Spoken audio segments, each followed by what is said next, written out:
Hey guys, welcome back to the channel. This is story about what if Naruto is Yhwach part 1. Before I start, please do support for more amazing content and comments for part 2. Do consider to subscribe my channel and share my video to your friends and check out the description as well. Let's start the video. To grasp the history of Whirlpool, one must delve into the origins of chakra, birthed by Kagaya Otsutsuki, the progenitor of chakra. Kagaya bore two known sons, Hagoromo, later revered as the sage of the six paths, and Hamura. Hagoromo was a beacon of peace who introduced chakra to humanity, leading to the flourishing of ninjutsu, clans, and the foundational ninja villages. His lineage bifurcated into the Senju and Uchiha clans, two factions pivotal in the annals of shinobi history. Hamura, embodying a stern but just demeanor, played a crucial role in his mother's downfall and subsequently chose a solitary vigil, guarding her sealed remains on the moon. His descendants formed the stoic Hyuga clan. Less known is the tale of a third sibling, a firstborn expunged from the annals of history, a deity-like figure who rejected Kagaya's philosophy. This enigmatic son viewed the world through a lens of balance and non-intervention, a stark contrast to his mother's tyranny. His response to the chaos wrought by his mother's creation, the monstrous Ten Tails, was the genesis of Fuinjutsu, the art of sealing. He vanquished the Ten Tails, confining its chakra into 9 distinct forms and sequestering its body within the moon, thereby establishing his lineage as the Uzumaki clan, known for their unparalleled sealing techniques. As generations passed, the era of the ninja villages dawned with the formation of Konohagakure through the alliance of Senju Hashirama and Uchiha Madara. This village set a precedent, leading to the establishment of the 5 great nations.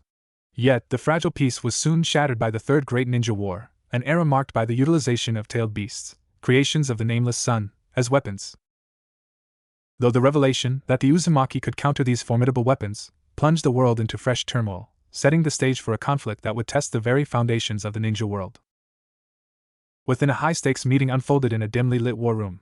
Hiruzen Sarutobi, the third Hokage, presided over the gathering with Danzo, the formidable head of Hizumbu, at his side. Across from them sat Ashina Uzumaki, the revered leader of Yuzushiogakure, flanked by his stern brother Azashiro. The relentless warfare against Suna, Kiri, Iwa, and Kumo had driven both Konoha and Yuzushiogakure into desperate straits. Danzo whispered urgently to Hiruzen, prompting the Hokage to break the tense silence. "Lord Ashina, thank you for your swift response to our call. Our villages face grave threats. The Uzumaki are targeted relentlessly. Konoha is prepared to extend protection to your people," Hiruzen declared solemnly. Azashiro, skepticism etched across his face, questioned sharply, "And what does Konoha expect in return for this protection?" Before Azashiro could continue, Danzo's hand twitched in annoyance at the perceived insolence, but Hiruzen's raised hand halted any further escalation. Taking a deep breath, Hiruzen revealed the crux of their request. "We propose that Kushina Uzumaki become the new Jinchuriki for the Nine Tails. With Lady Mito no longer able to bear the burden, and the war draining our resources, we desperately need a strong host to prevent another catastrophe." Silence enveloped the room as the gravity of the request sank in. Ashina remained stoic, though his eyes briefly betrayed his pain. Azashiro, unable to contain his outrage, slammed his fist down and stood, his voice laced with fury. "You dare suggest we sacrifice Kushina, one of our own, for your village's safety? This is an outrage." "Know your place," Danzo snapped back, but Hiruzen's calm demeanor prevailed as he addressed Ashina directly, bypassing Azashiro's wrath. "I understand the magnitude of this sacrifice. However, without a strong Jinchuriki, the threat of the Nine Tails looms over us all. Our alliance, our survival, depends on mutual sacrifices. And if we refuse? How can we trust Konoha to protect Uzushio?" Ashina questioned, his voice tinged with both skepticism and a trace of desperation. "Our bond is founded on trust and necessity," Hiruzen assured. "But I must be clear, without a new Jinchuriki, our ability to defend ourselves and support our allies diminishes significantly." Azashiro bristled. "You speak of sacrifice, yet it seems it's always Uzushio that must pay the higher price. This isn't an alliance, it's coercion." Attempting to soothe tensions, Ashina signaled Azashiro to sit and weighed their grim options aloud. "This decision is not just about power, it concerns the future of Uzushio, and our very survival. Give us time to deliberate." Ashina then looked deeply into Hiruzen's eyes. "We will consider your proposal, Lord Hokage. But know this, if we agree, it will be because we see no other choice, not because we are willing." Hiruzen stood, signaling the end of the meeting. "I ask for your decision soon. This war waits for no one." Soon both Hiruzen and Danzo left the room. As the Uzumaki brothers left the room, Azashiro turned to Ashina, his voice a harsh tone. "We cannot give them Kushina. There must be another way. Ashina sighed heavily. I know, brother. But we must consider all options. Our people depend on us. Azushiro snarled, Your cowardice comes at no surprise. He spat, which caused Ashina's eyes to narrow. The brother snarled and clenched his fist tightly, continuing. If Konoha plans we pay for our salvation at the price of our children to be bred and used as livestock. Then I say they can go to hell and take their stick plans with them. He roared. The Yhwach killer intent slowly permeated of him. Brother. You must take heed to the words you speak. Since I understand your displeasure, I'll tolerate your disrespect for now. Don't push it, I'm still your Kage. Ashina said warningly. Exiting the building, Ashina flared his chakra, causing the Fuinjutsu tag to glow, and both disappeared into Yuzu. In the somber confines of his office, Azushiro Uzumaki stood silently, his body tense with suppressed rage. The weight of the recent meeting's decisions hung heavily in the air. Interrupting his brooding, Fuka Uzumaki, his apprentice, entered the room. She was a striking figure, her tall, curvaceous frame topped with flowing maroon hair, her blue eyes wide with concern beneath a single beauty mark. My lord, what troubles you? Fuka asked softly, her voice tinged with worry. Azushiro turned to face her, his expression a mixture of despair and determination. The council has decided, he began heavily, to use little Kushina as a bargaining chip in their political maneuvers. Despite my efforts, she may face a harsh future. I fear for what lies ahead. Fuka's reaction was visceral, her eyes filled with tears as she struggled to maintain composure. Kushina, my daughter, she murmured, her voice breaking. Is there truly no other way? Thank you for standing up for her. Azushiro's gaze hardened, his voice firm with resolve. It may be enough for you, Fuka, but it is not enough for me. I am prepared to go to great lengths to protect our clan, even if it means defying death itself. Fuka gasped, understanding the gravity of his words. You can't mean the Reaper Death Seal? What can you give a god of death for he to aid the clan? Tampering with such forbidden ninjutsu could be catastrophic. Do you realize the path you're choosing? Unmoved, Azushiro's voice was resolute. Our entire clan's existence is at stake. I will do whatever it takes. As fear flickered in Fuka's eyes, Azushiro placed a comforting hand on her shoulder. He has bestowed me a power that showed me the future. I've seen all possibilities and I know exactly what to do. We will be the catalyst to change our fate. Do you trust me, Fuka? Overcome with emotion, she embraced him tightly, her tears flowing freely. I trust you, with all my heart, she whispered, her voice muffled against his chest. Their connection deepened in that moment of shared resolve, culminating in a passionate kiss that sealed their fateful decision. While hugging in a tight embrace, Fuka didn't feel the Fuinjutsu seal placed on her due to her grief. Suddenly, she became drowsy as the world began to become dark. Catching her before she fell, Azushiro looked at her with an emotionless expression upon his face. He stared into nothingness while she hung limply in his arms. Azushiro knew at that moment that drastic measures had to be taken. Months later. Within the Yhwach office you see Ashina Uzumaki, leader of not only the Uzumaki clan but Whirlpool as a whole. He gave his entire life to further building and protecting his village and was made leader of Yuzushiogakure over 40 years ago. Under his leadership, the land of the Whirlpool became a power player in its own right. True, shinobi of Yuzushiogakure weren't as well known by the average citizens as those from the 5 great nations, but the high-ranking officials of those countries did know an Yuzushionin when they saw one. That meant jobs sent to Yuzushiogakure were the high-paying/high-risk kind, the jobs Mizunin couldn't accomplish. These very dangerous, but few and far between, missions coupled with a peaceful lifestyle meant that there wasn't nearly as much work for Ashina as his counterparts. But that didn't stop the aging man from looking for more work, earning him the nickname Busy Bee.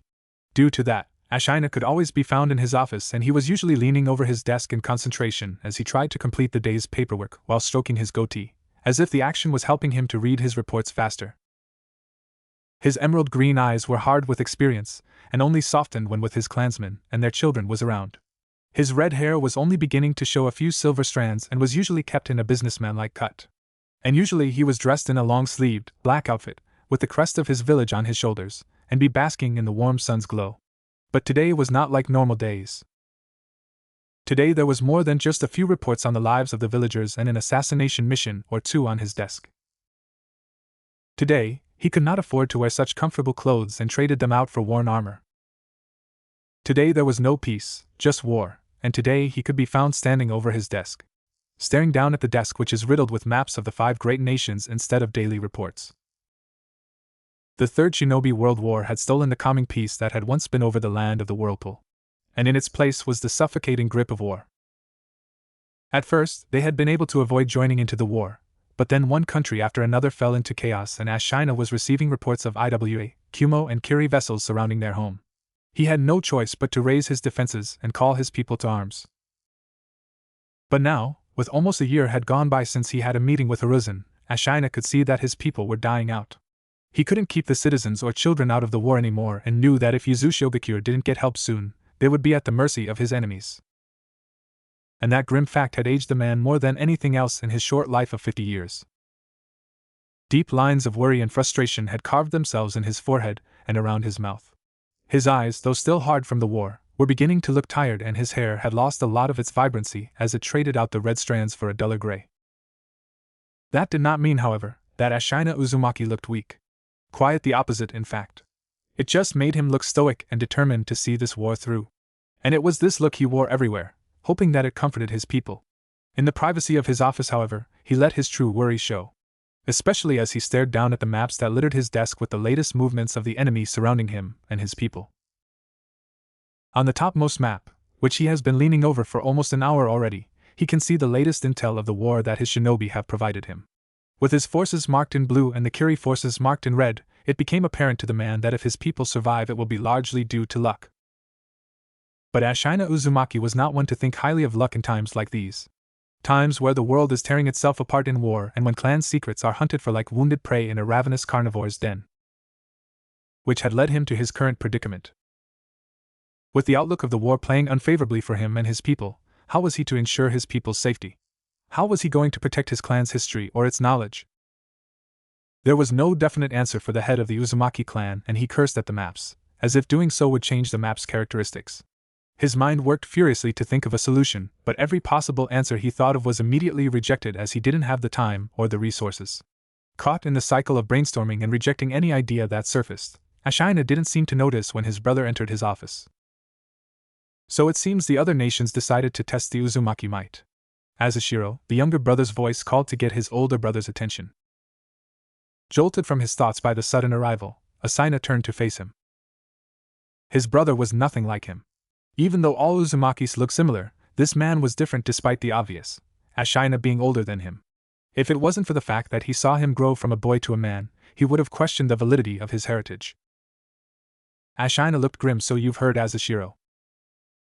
Azushiro Uzumaki. There he stood at 6'3". He has silky dark amber hair, finely combed, and it's held back with a golden hair clip that keeps his hair in an upright manner.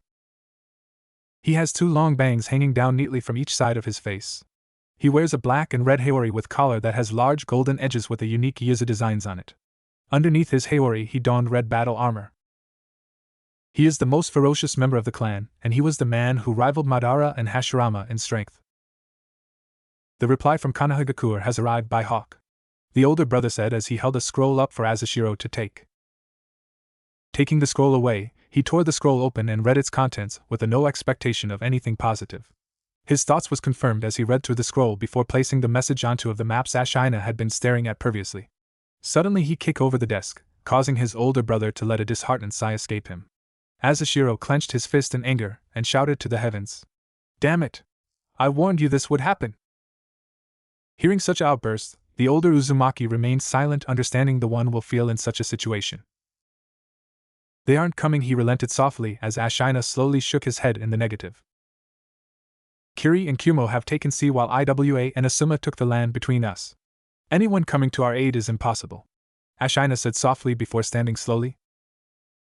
Ashina looked grim. I will bring the council members together. We must begin discussions on how to appeal to the 4 great nations. Surrendering again? Have you no pride?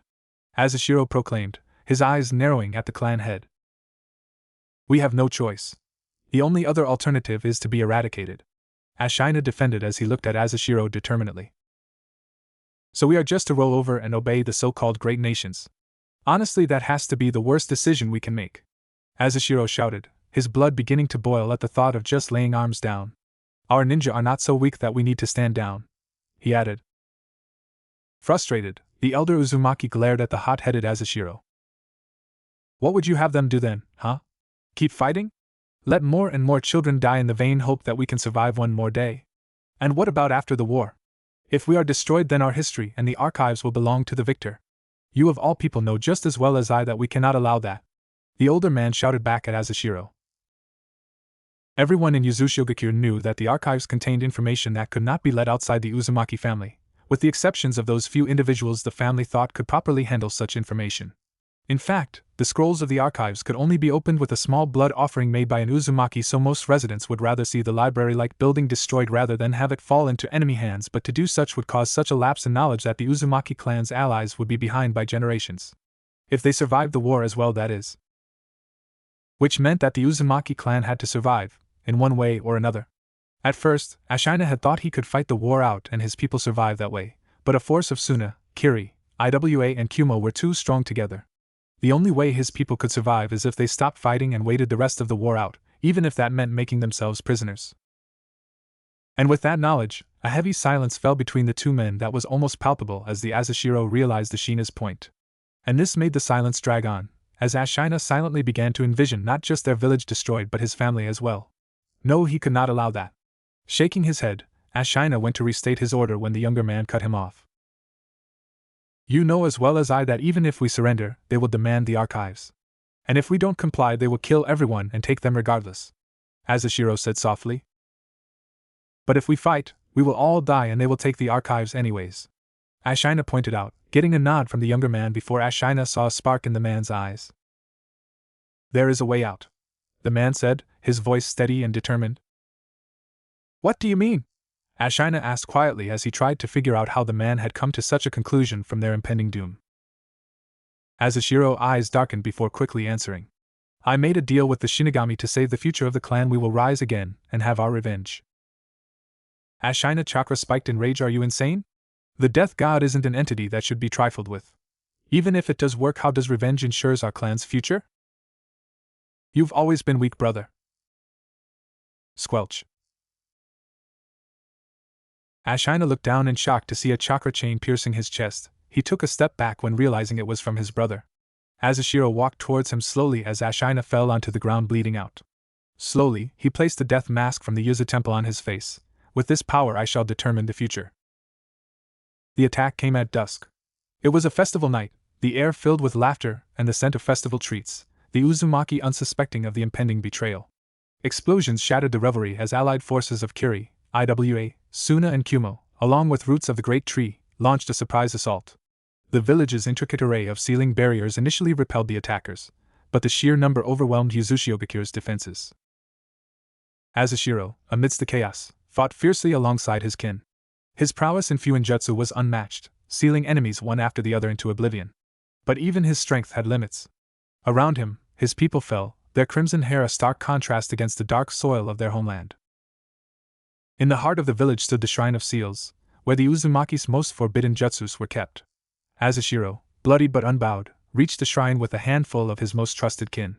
There, they enacted a desperate plan, a forbidden seal that would erase their knowledge from existence, preventing their enemies from acquiring their techniques. As the seal activated, a blinding light enveloped the survivors. Azushiro felt a tear escape his eyes, not for his impending death, but for the future generations who would never know the glory of Yhwach. With a final burst of chakra, the seal expanded, consuming the village in a spectral maelstrom that left a crater where Yhwach once stood. The aftermath was silence and ruin. The attackers found nothing but destruction, their victory hollow as the secrets of Yhwach vanished with its people. Present day. Rain drenched the land of fire, veiling the landscape in a heavy downpour.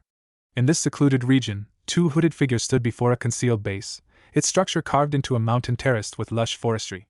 Flanking the mountain were two towers, connected directly to the central edifice. Penetrating the silence of the rain, the duo entered the base, discovering an expansive meeting hall.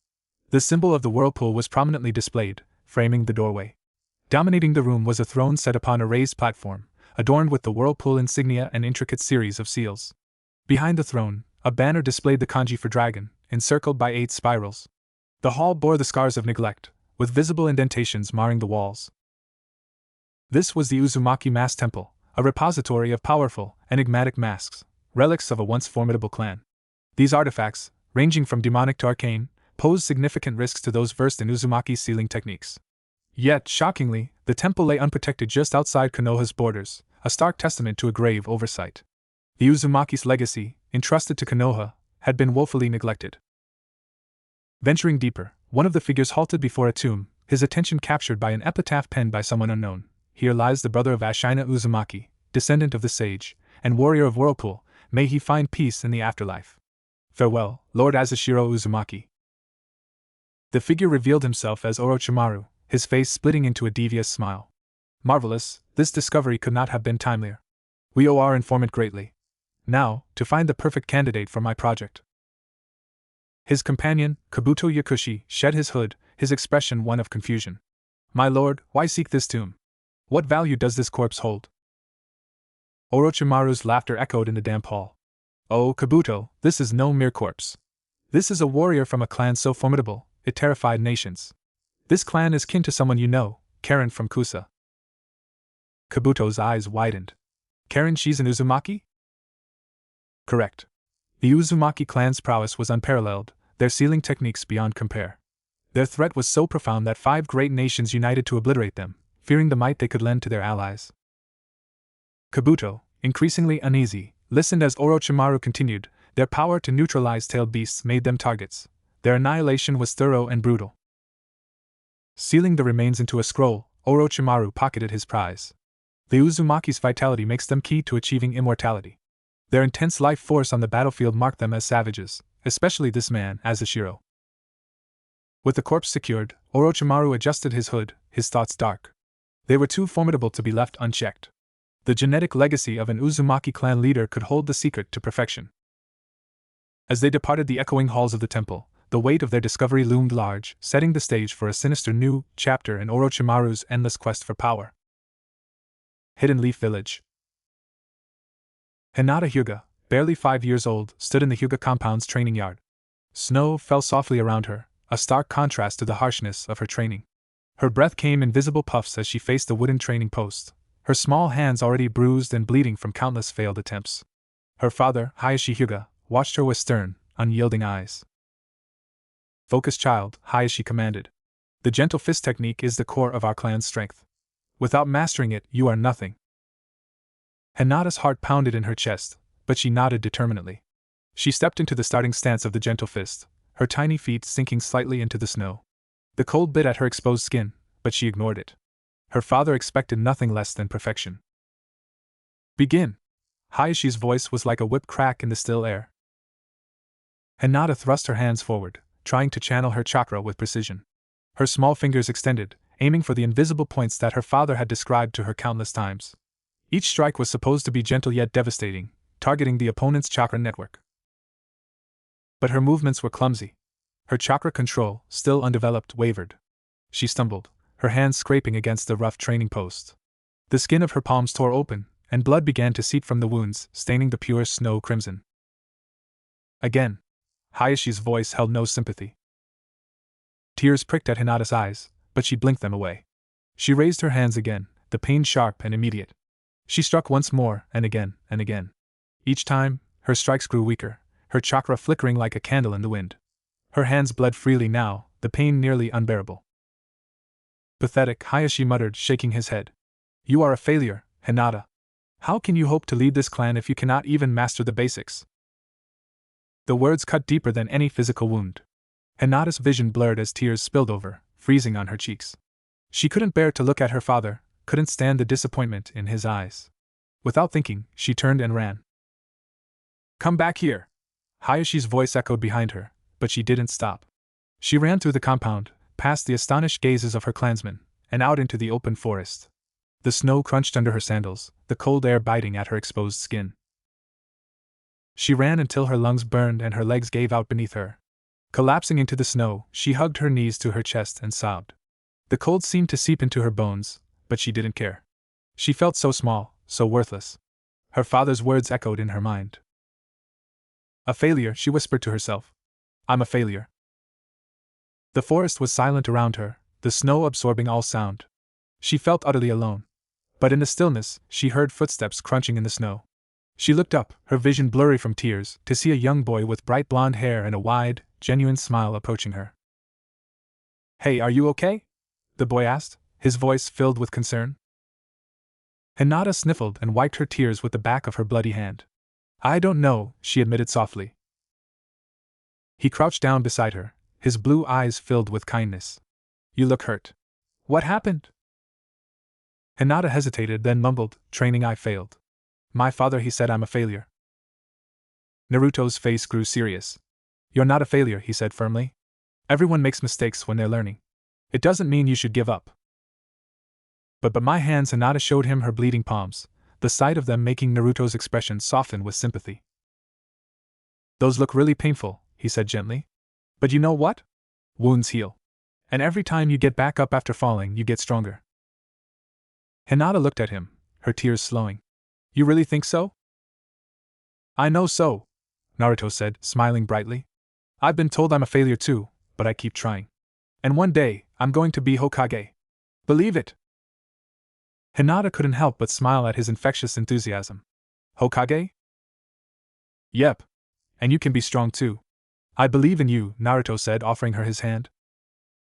Hinata took it, feeling a warmth spread through her despite the cold. Naruto helped her to her feet, and together they walked back towards the Hyuga compound. As they walked, Naruto chatted about his dreams and adventures, his positive energy lifting Hinata's spirits.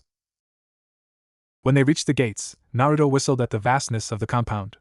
"Whoa, you live in a big house like this and you're out here crying?" Hinata's eyes widened and looked at Naruto. "I'm alone. I don't have anyone, but I never cry. I mean, I never ever cry. Isn't that weird?" He turned to her and smiled brightly, chuckling. Hinata felt a newfound determination. She turned to Naruto and bowed slightly. "Thank you, Naruto." He grinned. "No problem. Just remember, never give up. Okay?" Hinata nodded, her heart lighter. "Okay." As she watched Naruto run off, she felt a small flame of hope reignite within her. She wasn't a failure. She appreciated everything she's been blessed with and would train harder, push herself further, and one day, she would make her father proud. And she would remember Naruto's words, never give up. With renewed resolve, Hinata stepped back into the training yard, ready to face the challenges ahead. Naruto watched as Hinata Hyuga stepped back into the Hyuga compound, a newfound determination evident in her eyes. He smiled to himself, feeling proud that he had been able to lift her spirits. With a quick wave, he turned and started running back towards his own modest home in the heart of Konoha. The snow continued to fall softly, blanketing the forest and the village in a serene white. Naruto's breath came out in visible puffs as he ran, his sandals crunching in the snow. He felt invigorated, his earlier conversation with Hinata filling him with a sense of purpose and joy. The path through the forest was a familiar one, and Naruto's thoughts wandered as he moved. He imagined the day he would become Hokage, standing atop the Hokage monument, looking out over the village. He imagined the cheers and smiles of the villagers, finally acknowledging him for who he was. Suddenly, a rustling sound broke through his daydream. Naruto stopped in his tracks, his senses alert. The forest, usually so peaceful, now seemed eerily quiet. He turned slowly, scanning the trees for any sign of movement. His heart began to race, but he tried to stay calm. Out of nowhere, a massive snake burst from the underbrush, its scales glistening in the dim light. The creature was enormous, its eyes gleaming with predatory intent. Before Naruto could react, the snake lunged at him, its jaws opening wide. The blonde barely had time to scream before the snake swallowed him whole. Darkness enveloped him as he was pulled into the creature's gullet, the slimy walls of its throat pressing in on him from all sides. Panic surged through him as he struggled to breathe, the air thick and stifling. He fought desperately, kicking and punching, but the snake's grip was too strong. He could feel the powerful muscles contracting around him, dragging him deeper into the abyss. His mind raced, searching for a way out, but the situation seemed hopeless. As the snake continued to swallow him, Naruto's thoughts turned to his friends, to the village, to his dream of becoming Hokage. He couldn't let it end here, not like this, but his strength waned and he passed out. Not to be seen for quite some time. Hidden lab.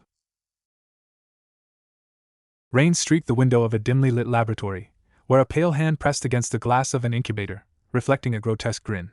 Inside, Naruto, now with startling red hair, floated in stasis, unconscious. The boy, once fated to loneliness by his father's decision to seal the nine tails within him, was now the subject of a dark ambition. Orochimaru, the rogue ninja, reveled in the boy's vulnerable state, hidden from the villagers' eyes and perfect for his insidious experiments. Orochimaru, having lost control of the nine tails which once kept the Akatsuki at bay, discovered an unforeseen benefit. The unsealed chakra pathway surged, enhancing his powers tenfold. His covert return to Konoha went unnoticed, even by his former mentor, the third Hokage. His laughter echoed off the cold laboratory walls as he watched Naruto, the culmination of all his dark dreams. This child, born of Kushina Uzumaki, held the potential for unparalleled strength. If his experiments succeeded, Naruto would inherit the formidable Uzumaki vitality, and something more, a perfect fusion of genetic potential. The final piece he needed was the Sharingan. Orochimaru's obsession with perfection was unyielding. Disillusioned with the impermanence of life and the inherent flaws within himself, he sought a flawless existence, a body free from the ravages of time and battle. His experiments in Konoha had been his secret pursuit of this goal until his exile for their ethical breaches. Now, all rested on this pivotal experiment. The last vial of necessary blood had been used. Success was the only option left. Suddenly, a stern voice shattered the silence. Orochimaru. He turned to see his old mentor, Sarutobi, anger etched deeply in his features. Sarutobi-sensei? You've come for the child? Orochimaru feigned calm, but inwardly he urged the process to complete. Minutes ticked by agonizingly as the two confronted each other. I thought I banished you years ago. How dare you abduct the Yandame's son? I thought I raised a strong and righteous shinobi, Sarutobi declared, his voice thick with betrayal. Shinobi are never righteous, sensei. We seek power. Such is the fate of all weapons, Orochimaru retorted, eyes flickering to the incubator as time dwindled down. The machine suddenly flatlined. The experiment had failed. Cursing under his breath, Orochimaru prepared for escape as Sarutobi summoned his guardian, Enma. As much as I'd love to end this, I have other plans, Orochimaru hissed, disappearing in a gust of wind as Sarutobi hesitated, torn between pursuit and the welfare of the child. Sarutobi rushed to the incubator, emptying the fluid and gently lifting Naruto. The child coughed, sputtering back to life, and Sarutobi felt a surge of relief mixed with sorrow for the lost innocence. Uzumaki Naruto, continue your father's legacy and surpass it. I'll be counting on you, Sarutobi whispered, securing Naruto in his arms and exiting the desolate scene. As the lab faded into the background, a faint glow of ominous chakra began to radiate from Naruto, hinting at the brewing storm within, a portent of the chaos and power that lay dormant, waiting for the moment to awaken. Hiruzen Sarutobi stood on the Hokage monument, overlooking the village of Konoha as the evening sun cast long shadows over the rooftops. His eyes, usually so full of wisdom and resolve, now carried the weight of deep-seated regret and self-doubt. He took a long, deep drag from his pipe, the smoke swirling around him in the cool breeze. As he stared down at the village, the memories flooded back, unrelenting in their assault. He thought of his wife, Buwako, her kind eyes and warm smile forever etched in his mind. He had failed to protect her from the attack the night Naruto was born. The pain of her loss was a wound that never healed. His thoughts drifted to his son, Asuma. Their relationship had been strained, with years of misunderstandings and unspoken words creating a chasm between them. Hiruzen felt the sting of failure there too, knowing he had not been the father Asuma needed him to be. Then there were his students, the legendary Sannin. Jiraiya, with his unending search for peace, Tsunade, who turned to gambling and alcohol to numb her pain, and Orochimaru, whose betrayal cut the deepest.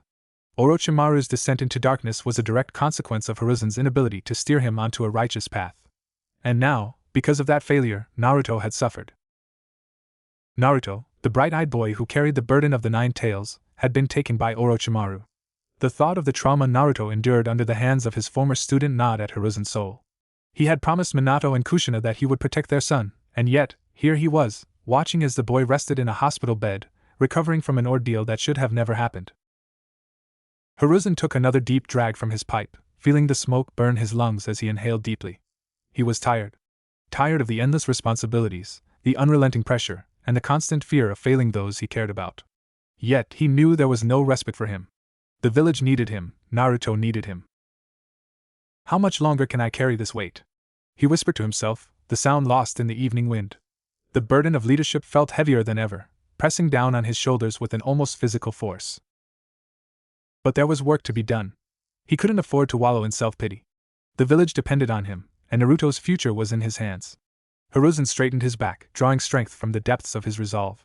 He extinguished his pipe and placed it back in his robes, the smell of tobacco lingering in the air. With a final look at the village, Hiruzen turned away from the edge of the monument. His steps were firm but weary as he made his way back to the hospital. He would not allow his failures to define him. He would do everything in his power to protect Naruto and ensure the safety of Konoha.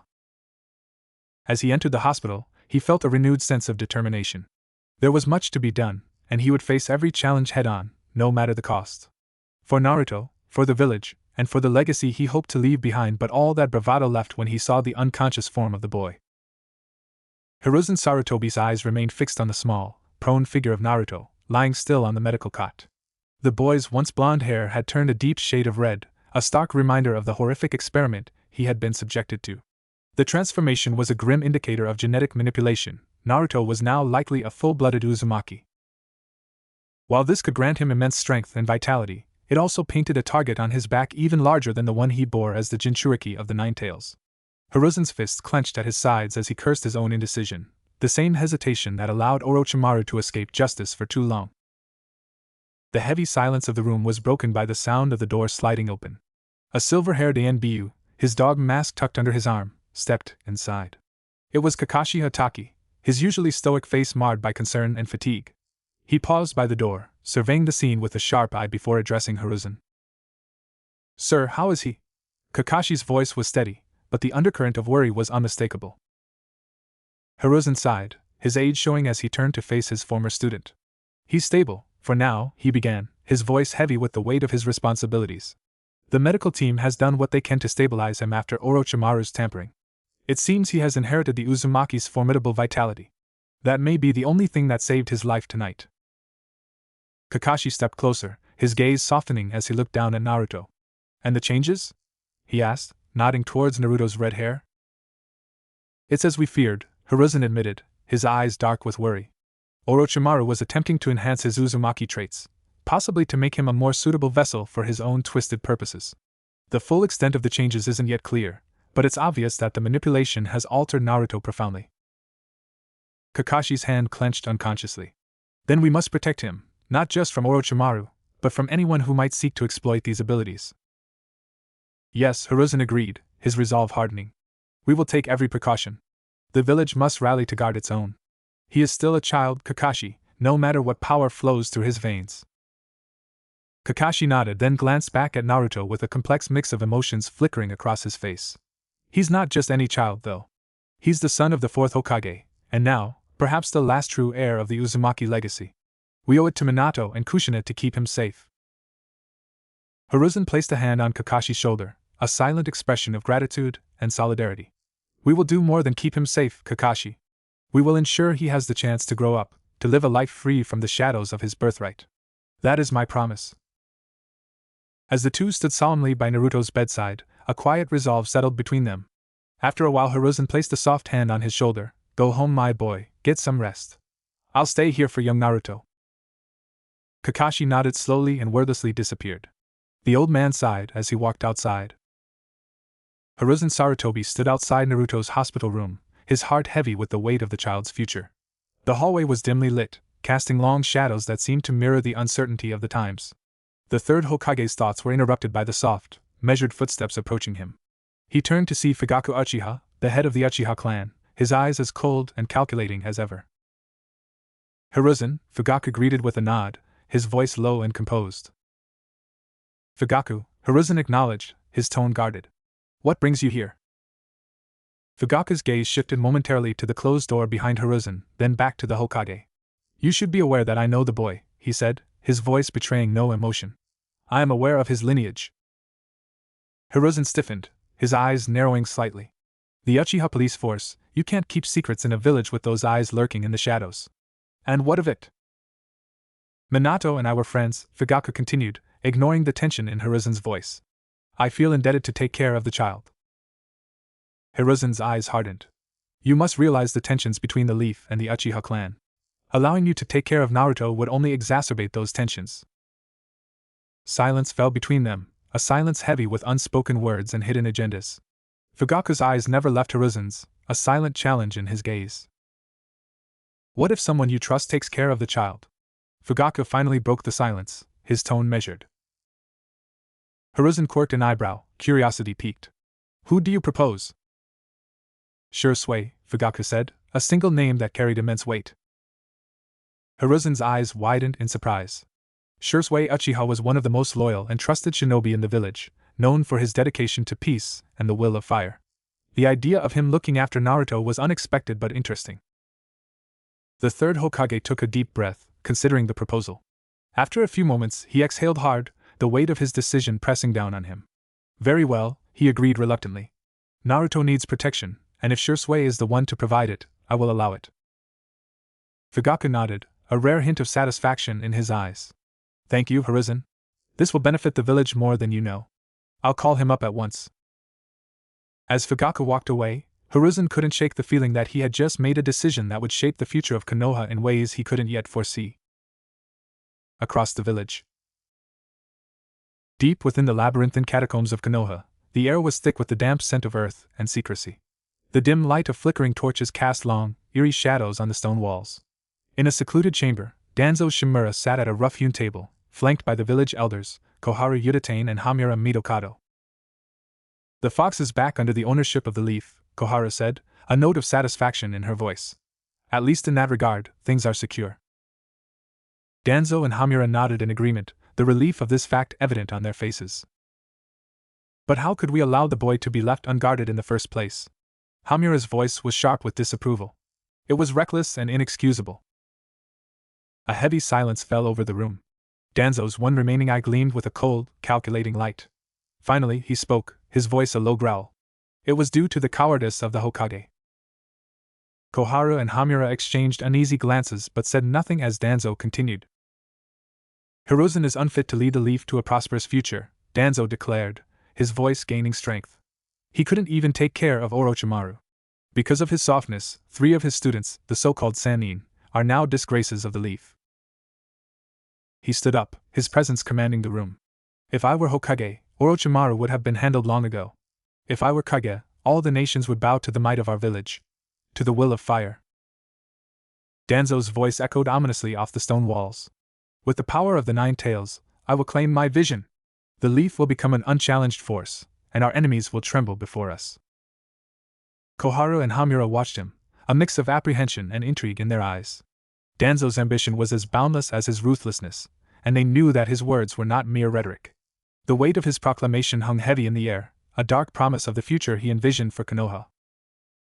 As the meeting drew to a close, the elders could only hope that Danzo's vision would never come to pass, yet they couldn't deny the unsettling allure of the power he promised. Unknown. Purple eyes fluttered open, the dim light barely piercing the darkness of the underground room.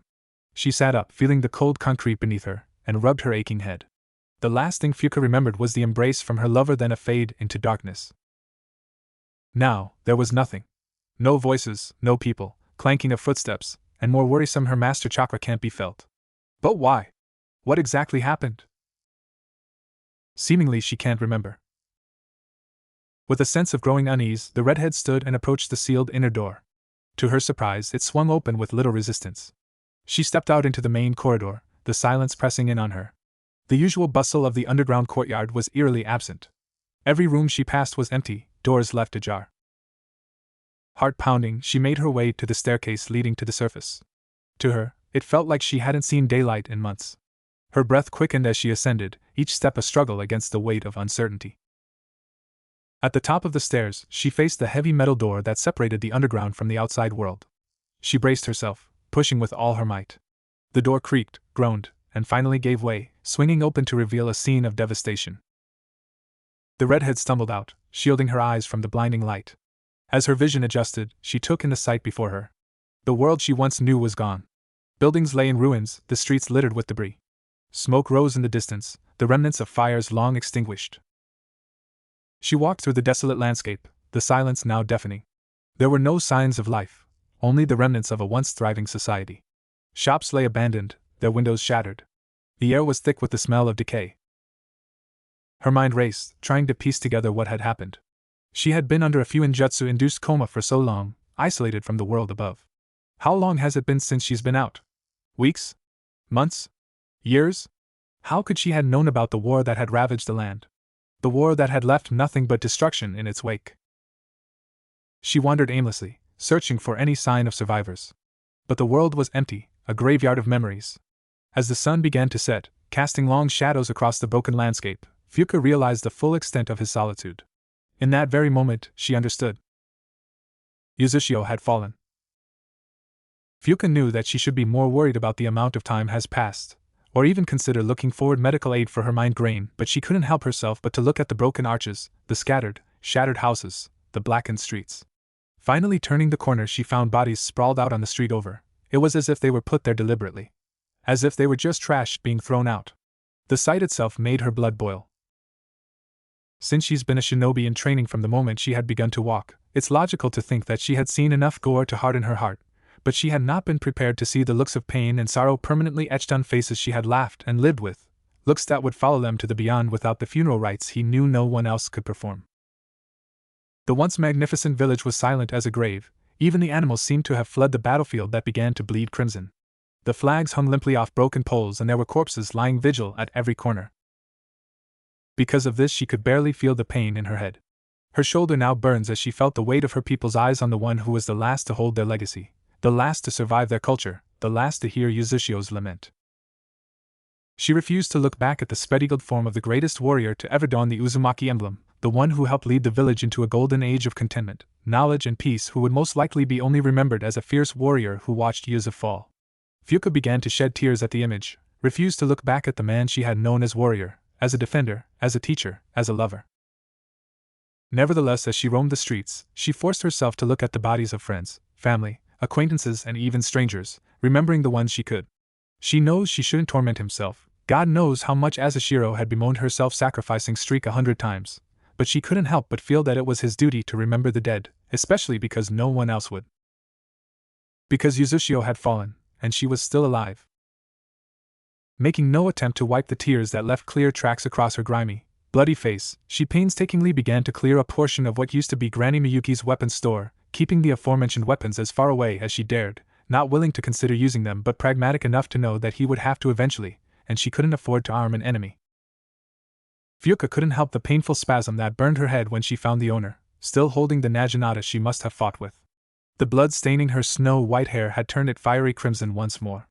Her expression in death was much the same as it had been in life, fierce with an undercurrent of pain. Shinobi, even retired ones, carried wounds too deep to clean. She may have been a shinobi, but she had never prescribed to the infantile notion of abandoning all emotions. Where lies the loyalty if you have nothing to care for? Where lies the strength if you have no one to protect?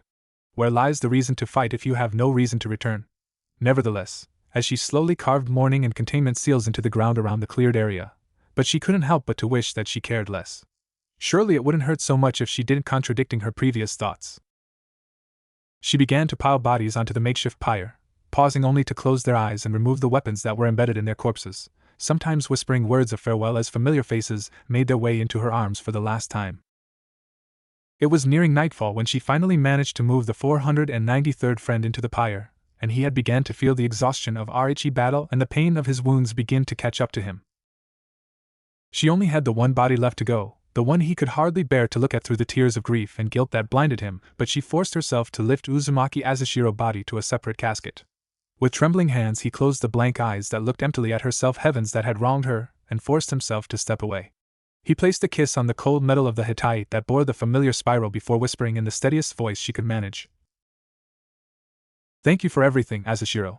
Yhwach and her resident are grateful for your leadership and your ability to uphold her spirit, her guidance and her light. You were a credit to the title you bore, and we wish your spirit a voyage free of storms to the next world. An even quieter goodbye, my love. I will protect her legacy for you." She moved out of the contained area and made the hand signs with trembling fingers before calling out softly into the dawning dark, "Fire style, fireball jutsu." She pushed her chakra out, manipulating it into the form of a phoenix that screeched mournfully as it set the first corpse ablaze. A symbol of rebirth, of fiery passion and endless courage to change, but also a symbol of healing and life, because where would death be found, if not in life? Yhwach herself bowed as deep as she could and said in a voice that was so shaky, it was a miracle the words were understood, "Thank you for your service. Thank you for your sacrifice." The farewell echoed through the silent streets, as Yhwach herself mourned her fallen defenders. The flames towered higher than they had, ever before, stark against the dark black sky, and she couldn't help but think that the color was fitting for the fiery race it entombed that day and the proud nation that now belonged to the annals of history. Her words danced with the spirals of smoke that hung heavy over the battlefield as she sat, tears saying far more than she could and eventually running dry, guilt coursing through her veins as she warmed herself on their funeral pyre and mourned the death of his past. She was caked in the blood of the hundreds of dead and could barely move his right shoulder, where the storage seal had been inked. She knew he ought to ice it at the very least, but she couldn't bring himself to look at the reason she had shirked her duty as defender and protector of his village. It seemed heavier, even though he knew it was just his imagination propagating the weight on his shoulder. Sitting there, choking on the ashes of her friends and family, she dared not allow herself to indulge in the self-pity that she knew she would never deserve. The fires burnt through the night, and she kept silent vigil over the dying flames, unable to close his eyes without opening her mind to the nightmares that bled true into wakefulness. It was as the pinkish streaks of dawn began to creep across the sky that Yhwach felt the light footfalls of another energy in the vicinity. Her hand was on the naginata before he could think, right hand curling into one-handed seals for a jutsu. She saw someone staring at her, and recognizing him, her eyes widened. And no way, it's Yhwach, but before the face was shown, Naruto suddenly awoke in the hospital. His mind muddled and groggy, that dream felt so real. The sterile scent of antiseptic filled his nostrils, and the white walls of the room felt unfamiliar and cold. Panic started to rise in his chest as he struggled to understand where he was and why he was there. Before his panic could fully take hold, the door creaked open, and two figures stepped into the room. One was an elderly man with a kind, weathered face and a long white beard, the third Hokage, Hiruzen Sarutobi. Beside him stood a black-haired teenager, his eyes soft but alert. "Naruto," Hiruzen said gently, approaching the bed with a warm smile. "Calm down, you're in Konoha. You're safe." Naruto's wide, frightened eyes darted between Hiruzen and the unfamiliar teenager. He felt a small wave of relief at seeing the Hokage, someone he recognized, but he was still tense and wary of the black-haired boy. Who is he?" Naruto asked, his voice small and trembling. "This is Shursui Uchiha," Hiruzen explained, placing a reassuring hand on Naruto's shoulder. "He's here to help take care of you." Naruto was unusually quiet, his mind still reeling from everything that had happened. He stared at the ceiling, feeling a mix of confusion and fear. The world around him seemed to blur, and he began to space out, retreating into himself. Sensing the boy's distress, Hiruzen placed a warm hand on his shoulder and gave him a gentle smile. "I'm here, Naruto. You're going to be fine." The simple, heartfelt words broke through Naruto's emotional defenses. He suddenly lunged forward, wrapping his small arms around Hiruzen and burying his face in the old man's chest. Tears streamed down his cheeks as he sobbed uncontrollably, all the fear and confusion pouring out of him at once. Hiruzen held him tightly, his own heart aching for the young boy. "It's all right, Naruto," he whispered softly. "You're home now. You're safe." Shursui watched silently, his expression a mix of sympathy and determination. He knew the road ahead would be challenging, but he was resolved to protect Naruto and help him grow into the person he was meant to be. For now, though, he would let the boy find comfort in the arms of the Hokage. As Naruto's sobs began to subside, Hiruzen continued to hold him, whispering soothing words. "Everything will be all right, Naruto. You have people who care about you, who will protect you. Welcome home." In that moment, despite the uncertainty of the future and the darkness that loomed over Konoha, Naruto felt a glimmer of hope. For the first time in a long while, he felt like he truly belonged somewhere. After calming down, Naruto drifted back to sleep, exhausted from the emotional turmoil he had endured.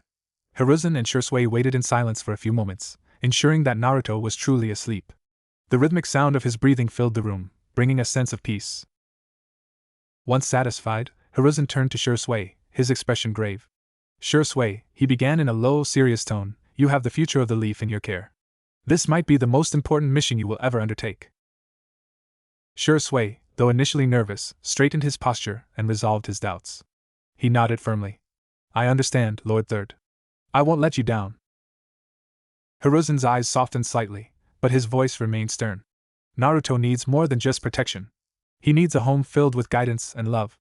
After being taken by Orochimaru, he must become strong enough to protect himself, yet stable enough to integrate back into society." Shursui's expression was determined. "I will ensure that he receives the training and care he needs. I will treat him as if he were my own brother." Hiruzen placed a hand on Shursui's shoulder, his eyes filled with a mix of gratitude and worry. Thank you, Shursui. Naruto is special. He carries a great burden and possesses incredible potential.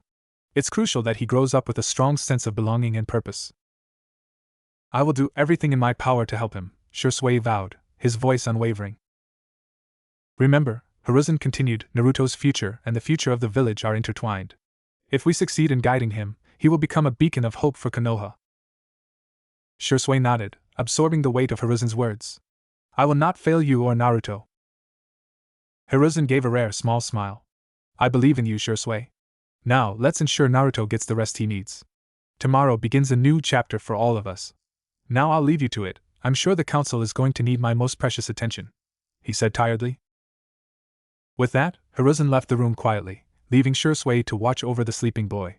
As Shursui sat beside Naruto, he couldn't help but feel the immense responsibility that had been placed upon him. But he also felt a surge of determination. He would protect and nurture Naruto, ensuring that the boy would grow into the hero the village needed.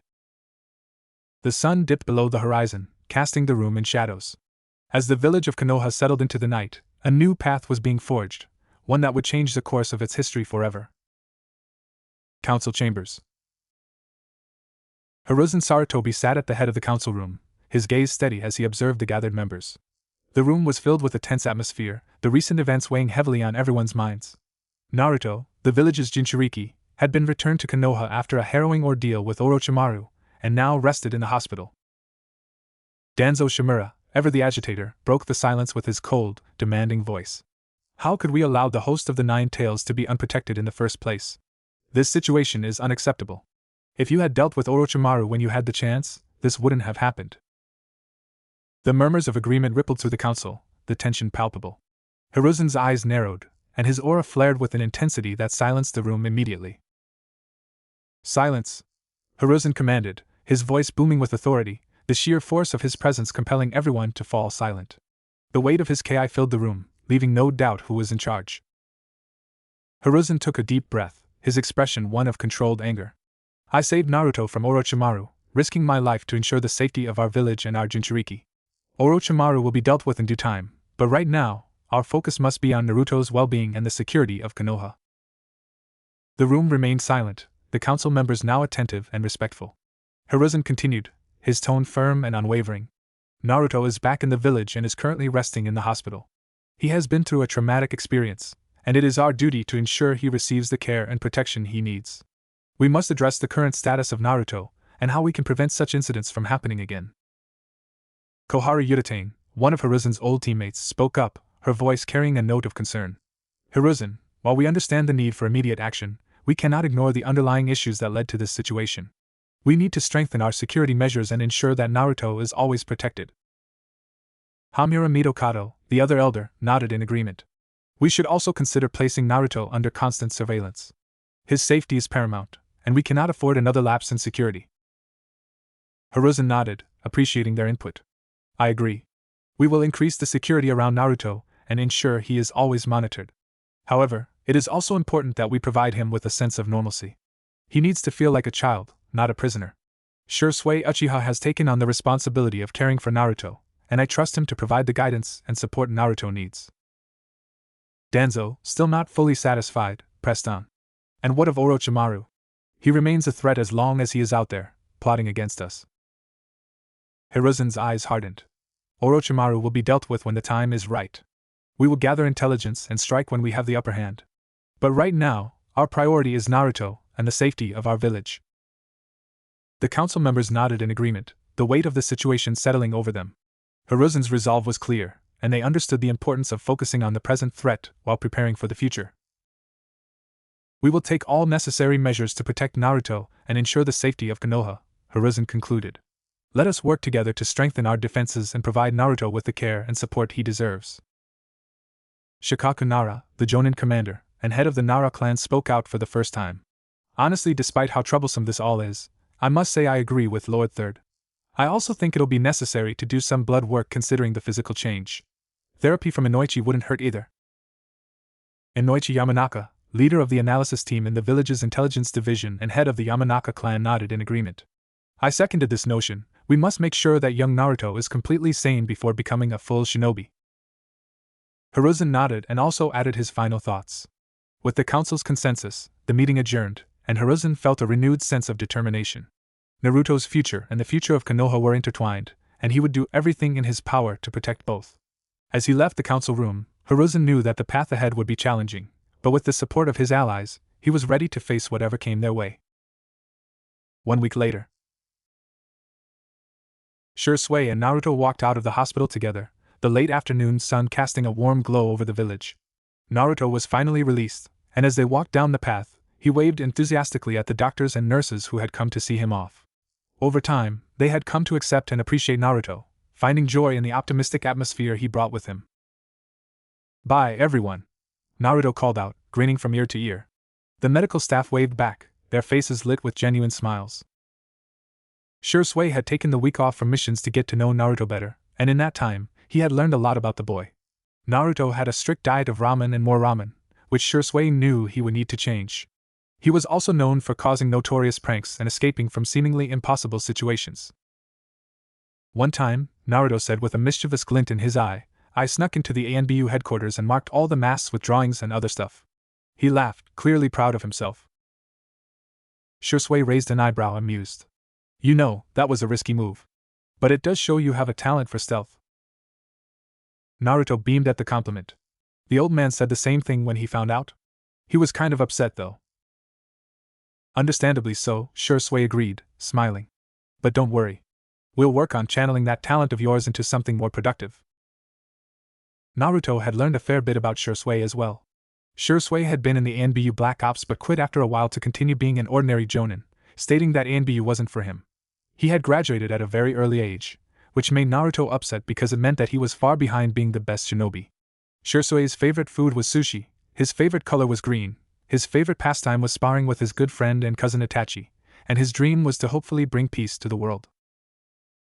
During their week together, Shui had taken the liberty of getting Naruto new clothes. Naruto was currently dressed in black pants and shinobi sandals with a gray long-sleeved shirt. On the shoulders of the shirt was the emblem for the Konoha Military Police Force, and on the back was the Uchiha fan. Shui knew he would get a good scolding for giving a non-Uchiha a shirt with their crest, but the way Naruto's face lit up when he had received it made the scolding worth it. "Thank you, Shui," Naruto had exclaimed, his eyes shining with happiness. "It feels like I'm part of a real family." Shui smiled warmly at the memory. "You're welcome, Naruto. You're part of my family now." As they walked through the village, Shui noticed how people reacted to Naruto. Some gave him wary looks, but others greeted him warmly, a testament to the boy's resilience and charm. Shui vowed to help Naruto earn the respect he deserved from everyone in the village. When they arrived at Shui's modest home, Naruto's eyes widened in awe. "This is where you live, Shui?" Shui nodded. "Yep. And now, it's your home too." Naruto's face lit up with a smile that was both joyous and a little hesitant. "Really?" "Really," Shui confirmed, ruffling Naruto's hair. "Welcome home, Naruto." As they stepped inside, Shui couldn't help but feel a sense of responsibility and hope. Naruto had a difficult path ahead of him, but with guidance and support, Shui was confident that the boy would grow into someone extraordinary. Together, they would face the challenges and uncertainties of the future, forging a bond that would shape the destiny of both Naruto and the village of Konoha. Chapter End. Extra content, therapy session. In the subdued light of a quiet room tucked away in the Yamanaka clan's compound, Inoichi Yamanaka prepared to begin a delicate session. The room was designed to soothe, soft blues and greens painted the walls, and a gentle, unobtrusive aroma of lavender hung in the air. Across from Inoichi sat Naruto Uzumaki, his young face drawn and eyes clouded with a turmoil that went deeper than the ocean. Naruto's hands fidgeted incessantly with the hem of his jacket, his gaze darting around the room, never settling in one place for more than a few seconds. Every small noise seemed to make him twitch, from the slight rustling of paper to the distant footsteps echoing faintly from the hall. "Good morning, Naruto," Inoichi began, his voice calm and steady, a stark contrast to the tension that radiated off the boy before him. "Thank you for coming today."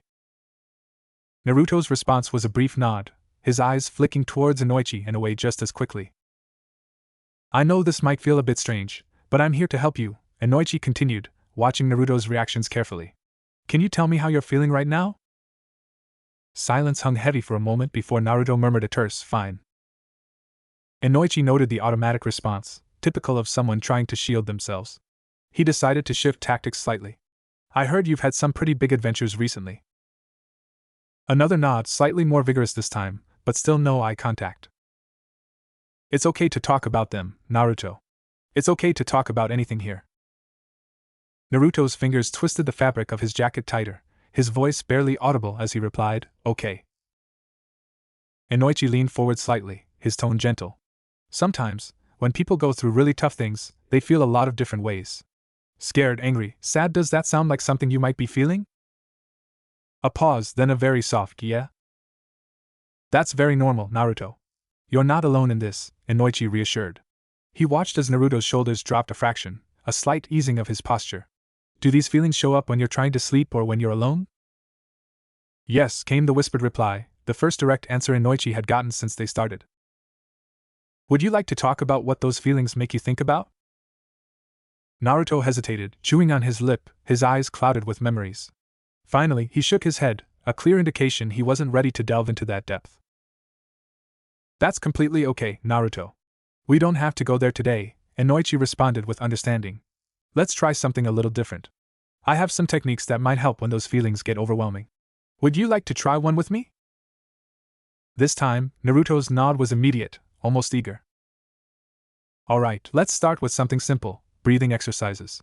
They can help you feel a bit more in control when things seem tough. Let's breathe in slowly, count to 3, then breathe out and count to 3 again. Can you do that with me?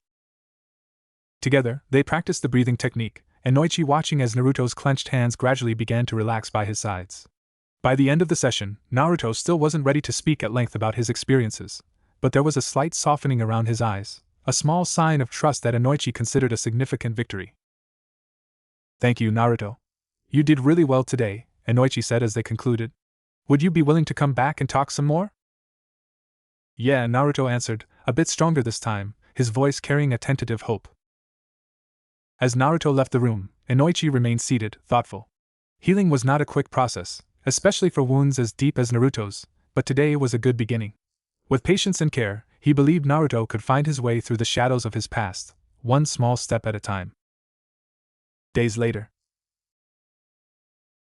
The Hokage's office was suffused with an air of somber urgency as Inoichi Yamanaka stood before Hiruzen Sarutobi. The atmosphere was thick with the weight of critical decisions, ones that could drastically affect the fate of young Naruto Uzumaki. Hiruzen's expression was unreadable, his voice laden with authority and gravity as he uttered a single command, report. Inoichi, his face marked by the stress of his recent efforts, nodded gravely. Lord Hokage, he began, his voice steady despite the troubled news he carried.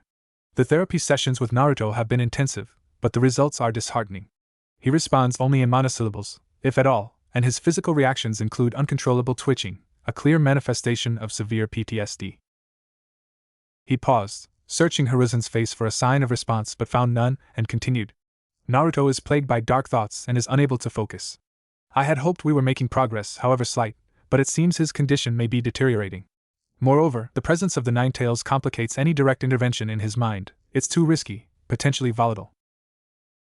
Hiruzen's eyes narrowed in thought, his fingers tented in front of him as he considered the implications. The safety and stability of Konoha were his paramount concerns, and the idea of an unstable Jinchuriki within the village was a risk too great to ignore.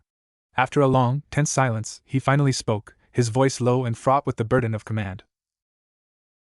How feasible is it to erase his memories of that day? To remove the trauma without directly engaging with his mind?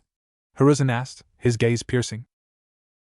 Inoichi hesitated, the moral and ethical implications of such an action weighing heavily on him. It's possible, he admitted reluctantly, but the procedure would be delicate and not without its risks. It would require. Before he could finish, Hiruzen raised his hand, chakra flaring slightly as a warning. Do it, he interjected firmly. We cannot allow the fox to gain control, not now. We must stabilize Naruto for his sake and for the village's. The weight of his decision was clear, and Inoichi's face fell with the heavy burden of responsibility. He nodded, resigned but understanding the necessity. Yes, Lord Hokage. As Inoichi turned to leave, the gravity of their choices hung in the air. Hiruzen leaned back, his eyes closed in contemplation. They were playing with the very fabric of a young boy's psyche, stripping him of his most painful memories to save him and their people. It was a heavy cost, one he hoped they would not come to regret. Inoichi left the Hokage's office with heavy steps, the weight of Hiruzen's orders pressing down on him like a physical burden. The Yamanaka clan head was no stranger to the manipulations of the mind, but erasing a portion of someone's memory, especially a child's, was not a decision to be taken lightly. Naruto was not just any child, he was the village's Jinchuriki, and the stability of his mental state was paramount not only for his own well-being but for the safety of all those around him. Over the next few days, Inoichi prepared meticulously for the procedure. He consulted ancient texts and clan records, seeking the most humane way to fulfill the third Hokage's orders without causing further harm to Naruto. The young boy, for his part, seemed unaware of the looming change, his days still consumed by the struggle to overcome the shadows of his recent experiences.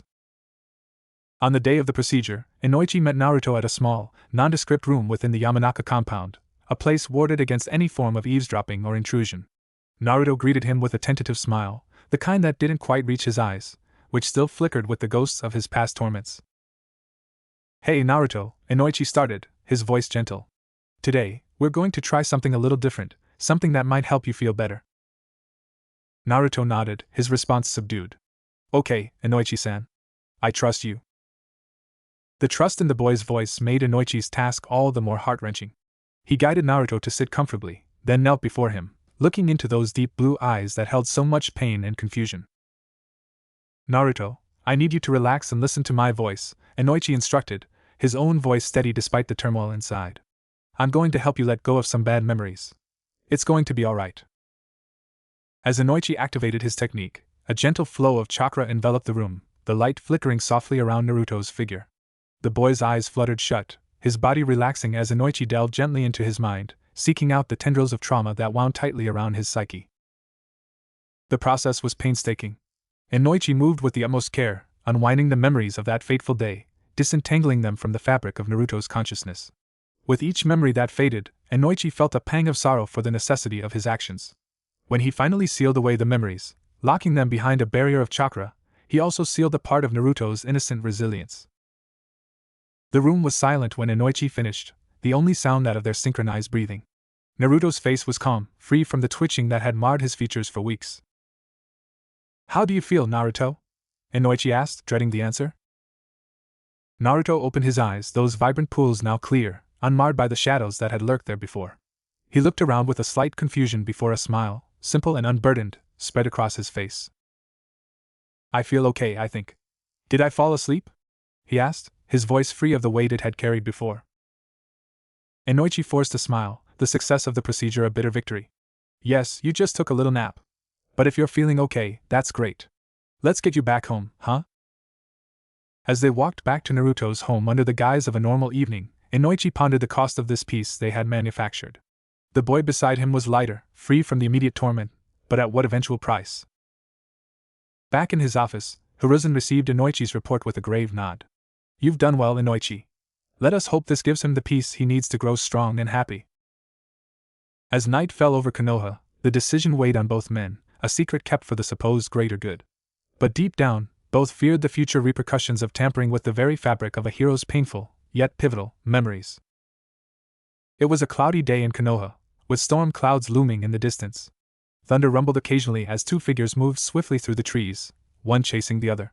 The first figure dropped to the ground below, taking a fighting stance just as the second figure landed a short distance away. They stood still for a moment, the first figure tense and ready while the second stood nonchalantly, seemingly unfazed by the impending confrontation. Suddenly, the first figure charged forward, and as raindrops began to fall, they threw a punch. It was immediately blocked. A kick followed, but the second figure caught it, and used the captured leg to throw the first a few meters away. The first figure spun in the air, landing gracefully on both feet and quickly running back towards the second. This time, the second figure obliged the first unspoken wishes, running towards them to engage in the fight. The battle lasted for hours, both figures becoming soaked in a mixture of their own sweat and the heavy rain pouring down on them. They lay on the ground covered in bruises, their bodies aching with every slight movement. Despite the pain, they both wore gigantic smiles on their faces. "Your training is really paying off, Naruto. I sure can feel it. Why do you punch so damn hard anyway?" Shursui asked, wincing as he rubbed a sore spot on his arm. "Well, you're the one who said not to hold back. That includes how hard I punch you, Shursui. Is this your way of telling me you want me to go easy on you? If that's the case, maybe I should be teaching you," Naruto teased, laughing. They both laughed before Shursui stood up and extended his hand to Naruto. Naruto grabbed it with his left hand and pulled himself up. Together, they started walking back to their house, albeit slowly due to their aching bodies. Everywhere they walked, people looked at them curiously, finding it strange that two boys could look so happy and carefree despite being soaked and beaten up in the pouring rain. It had been exactly 3 years since Naruto had been taken in by Shui, and they had been the best 3 years of their lives.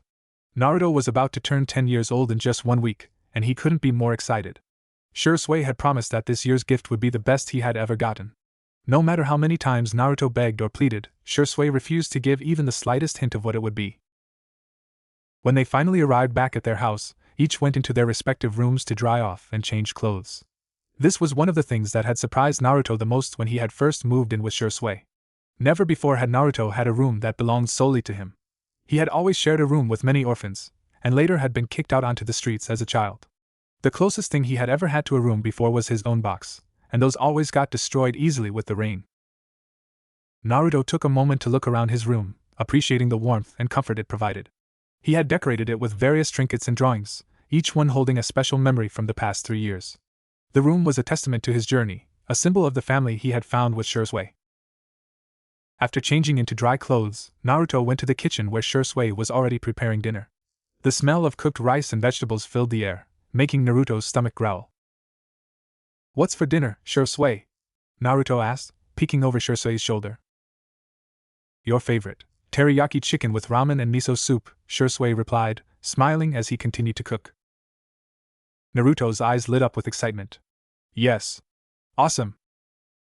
As they sat down to eat, Naruto couldn't help but feel grateful for everything Shui had done for him. He had gone from being a lonely orphan to having a brother who cared for him, trained him, and provided him with a home. Despite the challenges and hardships, Naruto knew he was lucky to have Shui in his life. "Thank you, Shui-Nizen," Naruto said suddenly, his voice filled with emotion. Shui looked up, surprised. "For what?"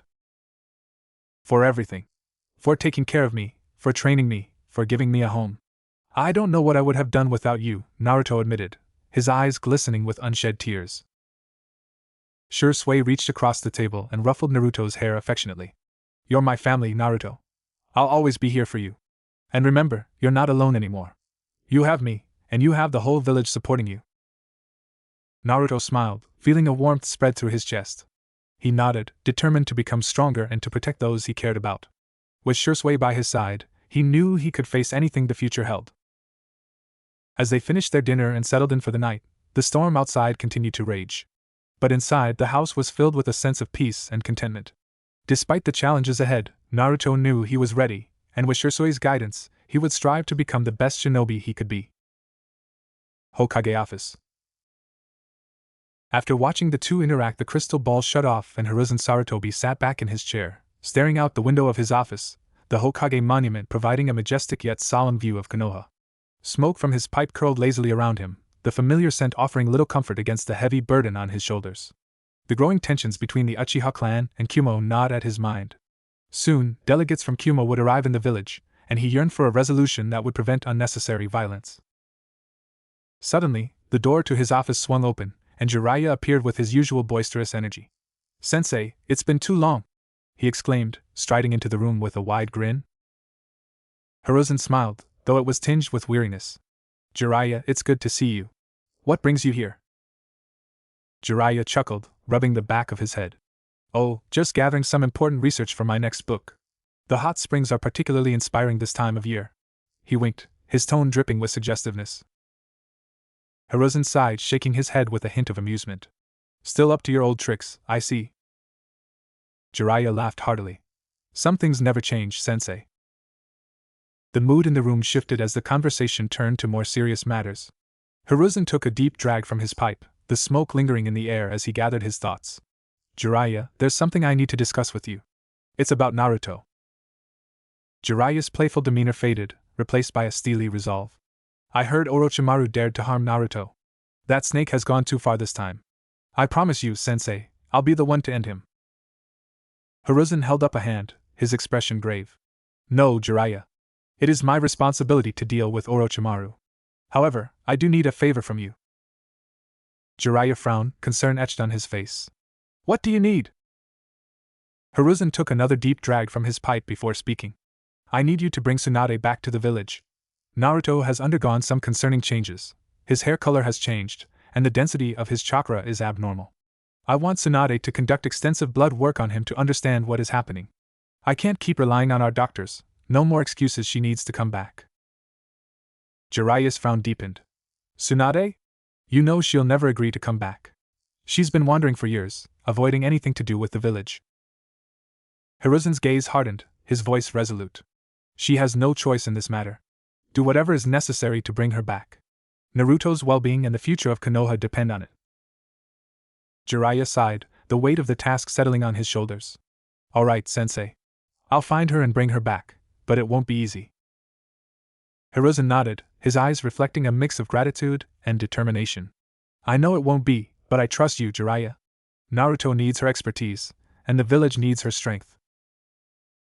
Jiraiya stood up, his usual carefree demeanor replaced by a serious resolve. I'll leave right away. I'll find her, sensei. You have my word. His gaze then softened up. Maybe I'll take the brat with me. Teach him a thing or two. As Jiraiya turned to leave, Hiruzen felt a glimmer of hope. The road ahead was fraught with challenges, but with allies like Jiraiya and the potential return of Tsunade, there was a chance to protect Naruto and guide Konoha through these turbulent times. Hiruzen watched as Jiraiya left the office, the weight of his responsibilities pressing down on him once more. He took a final deep drag from his pipe, extinguished it, and turned back to the window, his thoughts heavy but his resolve unbroken. The village needed him, and he would do everything in his power to ensure its safety and prosperity. Next day, Naruto was bound by a faceless man, unable to move or escape as he leaned closer. The man's tongue flicked out, tasting the air as if savoring the fear emanating from Naruto. His voice, a sibilant whisper, slithered into Naruto's ear. You will be the perfect vessel for my immortality, Naruto. Desperation surged through Naruto as he struggled against his bindings, but it was futile. His hands were cold as they pressed against his face, tilting it this way and that, examining him like a prized specimen. Such potential, the man murmured, such raw power wasted on a child who doesn't even understand his own strength. The scene shifted, and Naruto found himself in a laboratory, surrounded by containers filled with unidentifiable, grotesque experiments. The air was thick with the stench of decay and chemicals. The man's followers moved in the periphery of his vision, their faces obscured and their movements eerily silent. Just a little longer, his voice echoed around the room, distorted and distant as if coming from underwater. He was preparing something, a syringe filled with a glowing, ominous substance. Once I inject you with my latest creation, you'll be more than just a ninja. You'll be eternal, just like me. As the faceless approached with the needle, Naruto's helplessness turned into raw panic. He screamed, fought, and kicked, but nothing stopped the needle's slow, inevitable approach towards his skin. Suddenly Naruto jolted awake, his body trembling and drenched in cold sweat. His heart pounded against his chest as the remnants of another nightmare clung to his mind. These nightmares had become more frequent lately, each one more intense than the last. He just didn't understand the dreams he had. Where are they coming from? Naruto sat up in bed, trying to shake off the lingering terror. The room was quiet, with only the soft patter of rain against the window to break the silence. He took a deep breath, running a hand through his now dark red hair, a reminder of the changes that had begun to unsettle him. He wasn't sure what was happening to him, but he knew one thing: he needed to get out of the house, to find some semblance of normalcy. After a few moments of collecting himself, Naruto decided there was only one place he could go that would take his mind off everything: Ichiraku ramen. The thought of a steaming bowl of miso ramen made his mouth water, and the warmth and comfort of the small stand seemed like the perfect escape from his troubles. He quickly dressed, slipping on his now familiar Uchiha crest shirt that Shursui had given him 3 years ago. It was a bit tighter now, a reminder of how much he had grown, but it was still a symbol of the bond he shared with Shursui, one of the few people he could truly call family.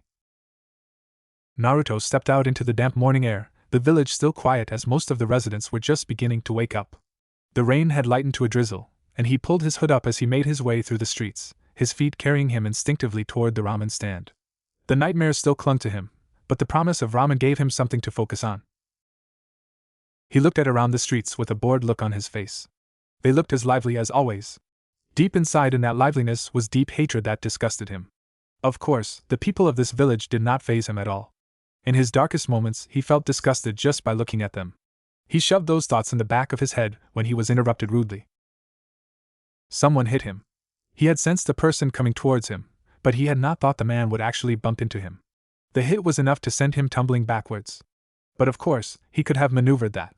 However, people were not expecting an 8-year-old to actually do something like that. And so he hit the ground on his back before looking at the man. "Watch where you going, scum," the man ground out with as much as venom as he could muster. Naruto raised a ghost brow. The man had been the one to hit, and then actually moved towards him, hitting him on purpose. For a second he was tempted to curse the man, and give him a chilling glare. But he settled for scratching the back of his head, while smiling nervously. "Sorry, mister," he said apologetically. "You better be," the man said, walking away. Naruto almost looked amused when the man said that. He knew that behind the growl was barely hidden fear. He could swear that the man might have breathed a sigh of relief when he walked away from him. They seemed to like seeing him crawling beneath them. They were a bit sadistic sometimes. But it was okay, he did not care. He looked around to see that almost everyone was ignoring him. But he did notice that someone gave a discreet apologetic smile. He nodded at the man and dusted himself as he stood. It was nothing new. He knew that not everyone in the village loathed him. He may be a social outcast, but there were some people who were at least kind. But they showed their kindness discreetly. As he approached Ichiraku Ramen, the familiar sight of the red and white stand brought a small smile to his face. The warmth and light spilling out from the entrance felt like a beacon, guiding him toward a place of comfort. Pushing aside the flap, Naruto stepped inside, the scent of freshly made ramen instantly enveloping him. "Naruto! Good morning!" Tucci, the owner, greeted him with a wide grin as he wiped down the counter. "I am Tucci's daughter," gave Naruto a warm smile as she prepared the broth. "Morning, old man, I am," Naruto replied, his voice a little quieter than usual, but still managing to muster a grin. "Your usual, Naruto?" I am asked, already reaching for the ingredients. Naruto nodded, sliding onto his usual stool. "Yeah, please." As he waited for his ramen, Naruto let his thoughts wander. The nightmares had been bad lately, but he didn't want to burden Shursui or anyone else with them. This place, Ichiraku, was his sanctuary, a place where he could just be himself, where the weight of his worries seemed to lift, even if only for a short time. I am placed a steaming bowl of miso ramen in front of him, the rich aroma instantly lifting his spirits. "Here you go, Naruto." Naruto's eyes lit up, and for the first time that morning, his smile felt genuine. "Thanks." He dug in, the warm broth and tender noodles soothing him from the inside out. For a moment, the nightmares and the looming concerns about his future all faded away. All that mattered was the comforting, familiar taste of his favorite food and the sense of belonging he found at Ichiraku. As he ate, Naruto couldn't help but feel a bit more at ease. Maybe things were changing, he didn't fully understand why or how, but as long as he had places like this, and people like Shursui, he'll forever be happy. "Another bowl, Naruto?" I am asked with a warm smile, her hands already reaching for the ladle. Naruto grinned widely. "You know me too well, I am." As I am began preparing another serving, Naruto's gaze softened. He watched her work, as Tucci hummed a cheerful tune as he chopped vegetables nearby. "Hey, I am," Naruto began hesitantly, "I just wanted to say thank you. To you and old man Tucci." I am paused, looking up at him with curiosity. For what, Naruto?" "For everything," Naruto replied, his voice earnest. "You guys have always been here for me, even when no one else was. You fed me when I didn't have any money, gave me a place to belong when I felt like I didn't have one." Ayam's expression softened, and she set down the ladle, leaning on the counter to be closer to him. "Naruto, you don't have to thank us. You're like family to us. We've watched you grow up, seen you overcome so much. Now look at you, a big boy in the academy." Naruto's eyes glistened with emotion. "You and the old man, you believed in me when no one else did. When I was just a lonely kid everyone hated, you treated me like a normal person. That meant more than you'll ever know." Tucci, having overheard their conversation, walked over and placed a reassuring hand on Naruto's shoulder. "Naruto, you are family. We've always seen the good in you, even when others couldn't. Your heart is as big as this village, and we knew you will grow into someone incredible." Naruto looked between the two of them, his heart swelling with gratitude. "Whenever things gets tough, I knew I can come here. I know you'll be here for me. It's like you are my light in the darkest times." Ayam reached out and gently squeezed his hand. "And will always be that light for you, Naruto. No matter what." Naruto nodded, feeling a sense of warmth and security envelop him. "I promise I'll make you proud. I'll become Hokage, and I'll make sure everyone knows how important you both are to me." Tucci chuckled, his eyes twinkling. "We already are proud of you, Naruto. You've come so far, and we know you'll achieve your dreams. You should tell Shursui to stop by sometime so we can all catch up together. Naruto nodded as started on his second bowl of ramen. He felt a renewed sense of determination. He wasn't alone. He had a family here at Ichiraku Ramen, a place where he was always welcome, always loved. And with that knowledge, he knew he could face anything the world threw at him. The three of them shared a moment of quiet camaraderie, the bond between them strengthened by years of unwavering support and kindness. In that small ramen shop, Naruto felt truly at home. His thoughts were interrupted when someone approached. He looked up expecting Shursui, Itachi and his brother approaching. Instead he found that a tall woman who was wearing some slightly fancy-looking robes, had long red hair, and had a small reassuring smile on her face. He was slightly caught by surprise because this is the first time he's seen somebody else with the same hair color as his. "Pardon me, my dear boy, is this seat taken?" The middle-aged woman motioned to the seat right next to Naruto at the counter. The boy was taken aback. No one aside from Shursui or Itachi has ever wanted to next to him at the ramen stand. At first he thought the old hag was up to something, but one look at his smile again quickly diminished any one of those thoughts. "Sure, help yourself." She smiled and sat down quietly. Suddenly the atmosphere changed completely. "I am going to see if father needs help," Ayam said, before she hastily left the boy alone confused. The red-haired woman then rested her arms slightly over the counter. Naruto took a closer look at the woman, but couldn't recognize her.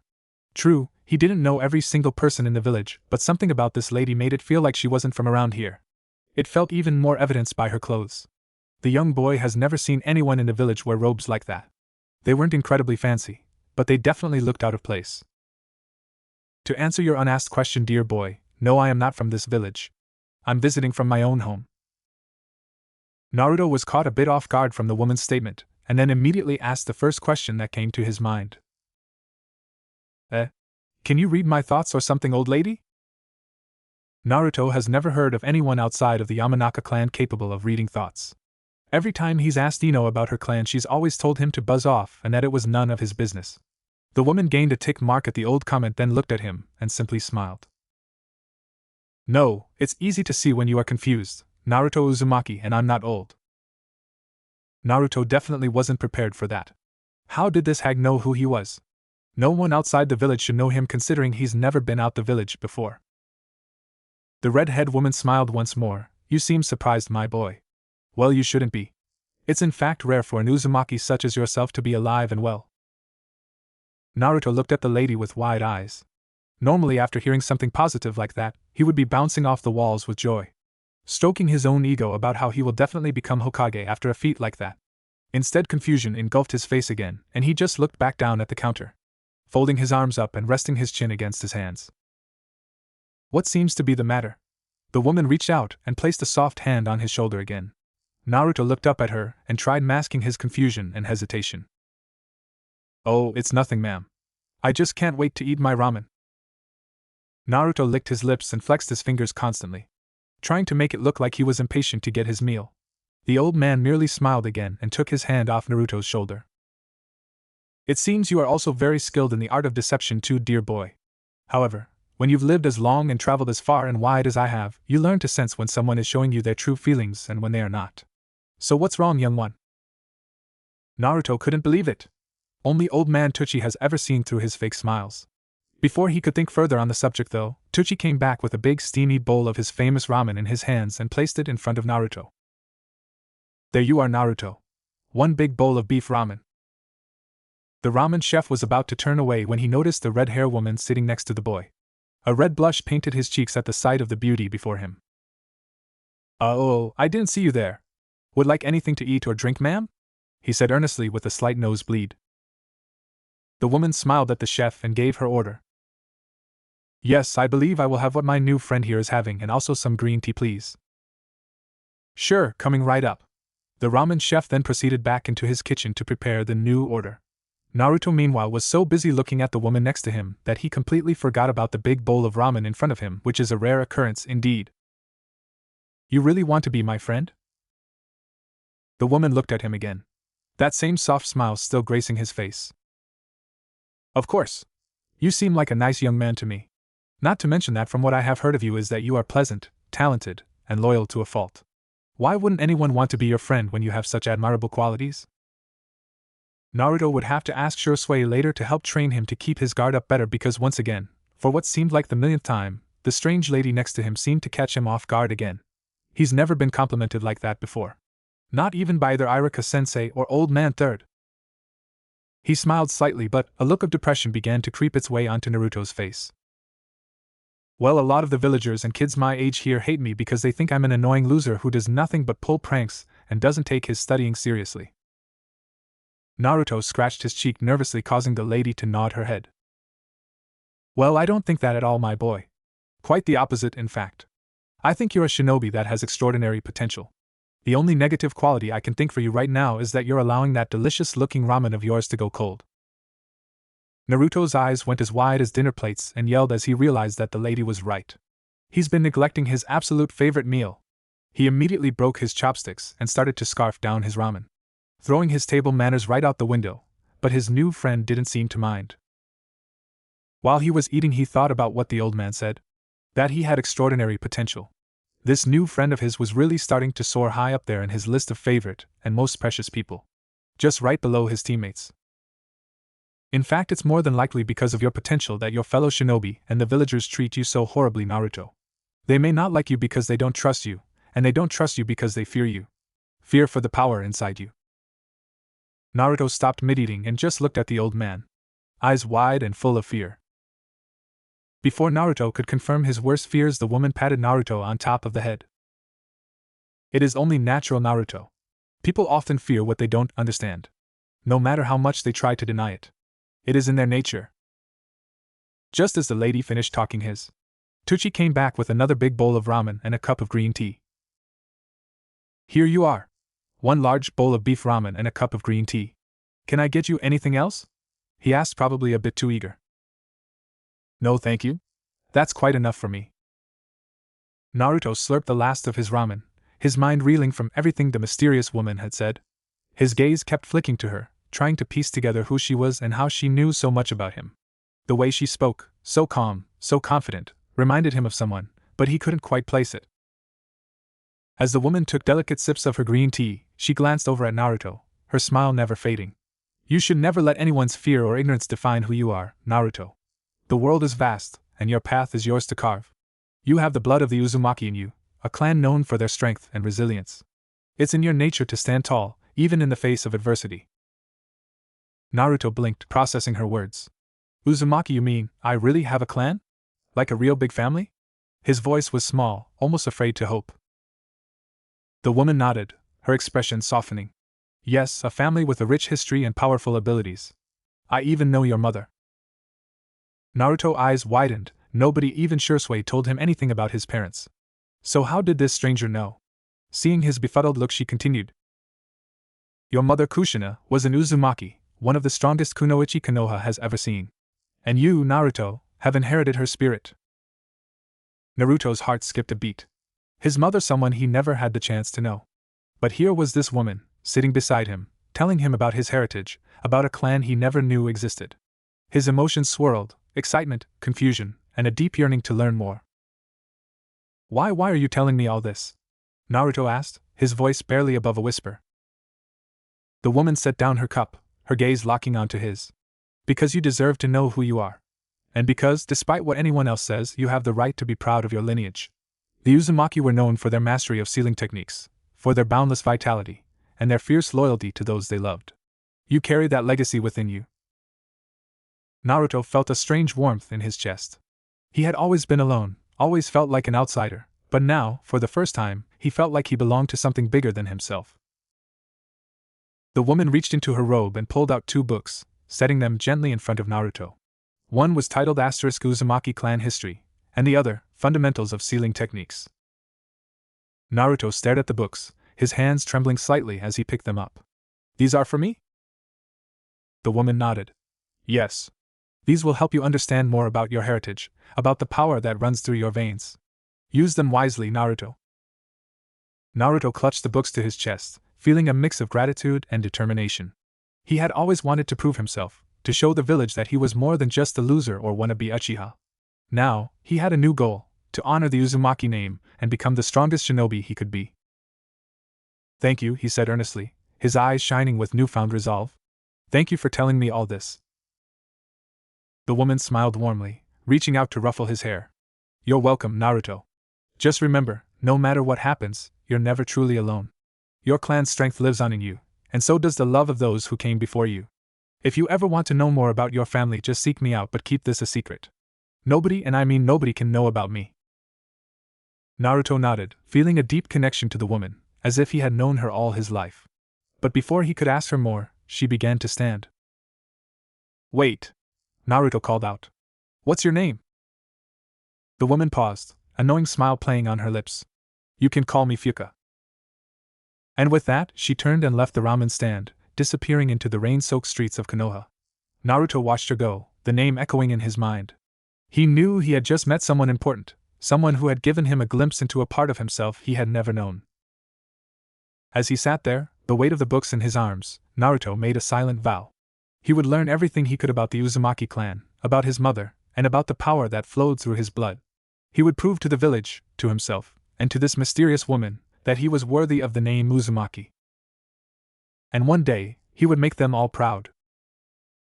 Naruto held the books close to his chest, his mind swirling with everything the mysterious woman, Fuka, had told him.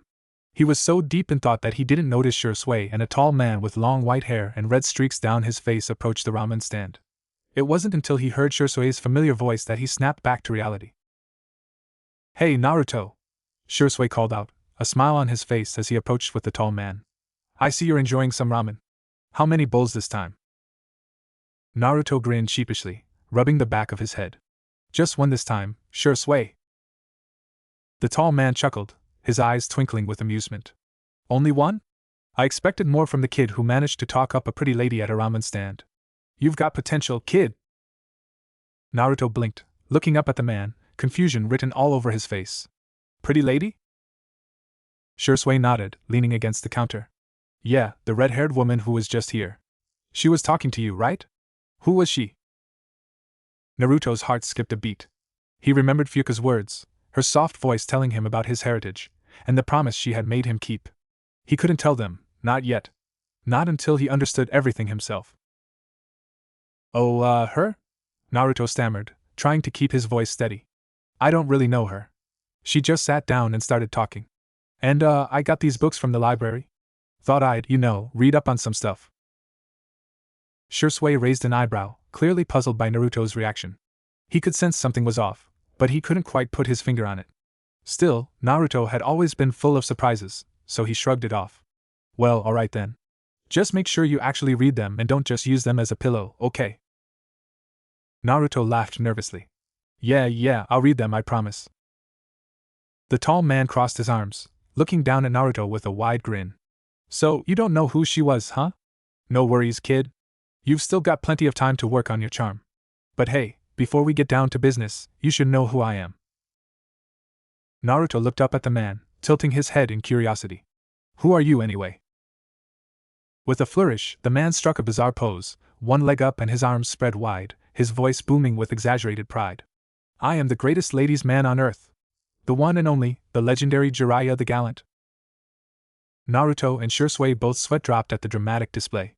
Naruto couldn't help but let out a small chuckle, not quite sure what to make of this strange man. Nice to meet you, Mr. Jiraiya? Jiraiya grinned, clearly pleased with the title. That's right, kid. You've got good taste recognizing greatness when you see it. And as your sensei, I'll teach you everything there is to know about being a shinobi, and maybe even a little about handling the ladies.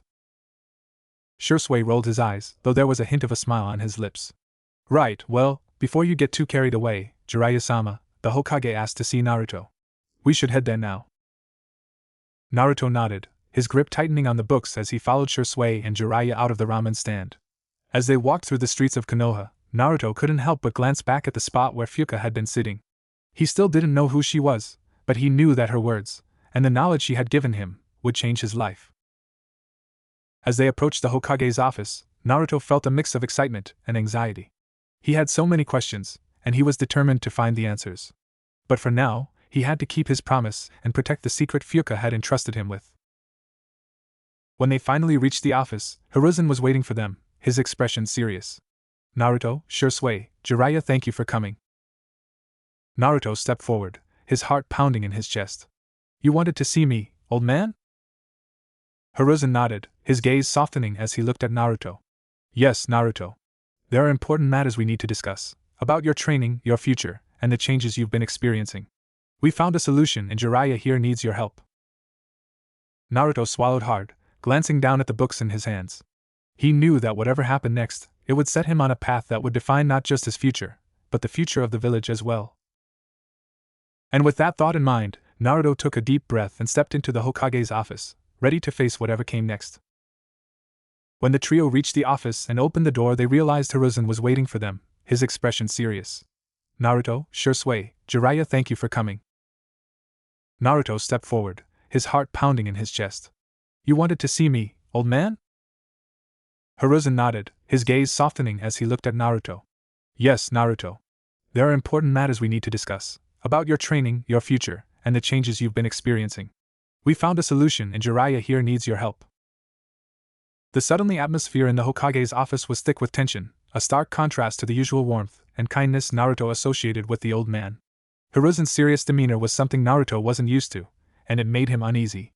The way the third Hokage's eyes studied him, heavy with unspoken worries, only added to the weight in the room. Naruto's heart pounded in his chest, his hands gripping the books Mito had given him as if they were a lifeline.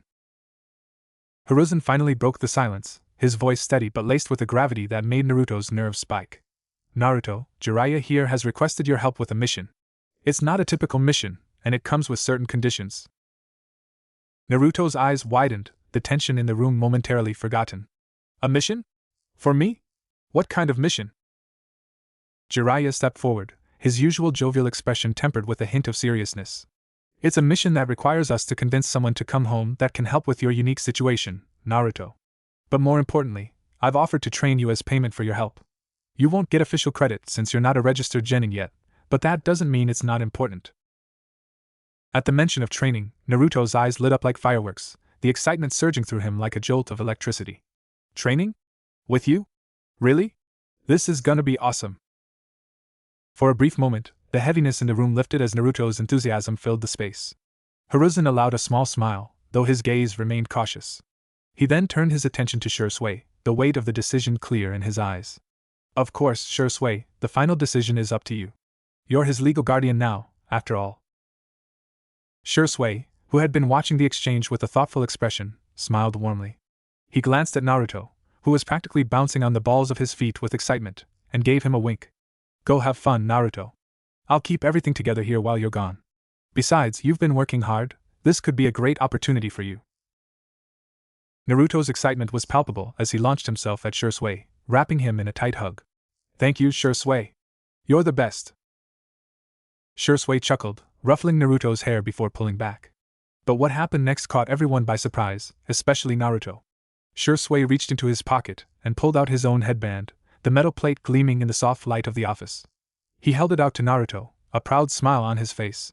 Here, take this. While you're out of the village with Lord Jiraiya, consider yourself a ninja. This headband will remind you of that. Naruto stared at the headband, his eyes wide with disbelief. His hands trembled as he reached out to take it, the significance of the gesture sinking in. The moment the metal touched his skin, tears welled up in his eyes.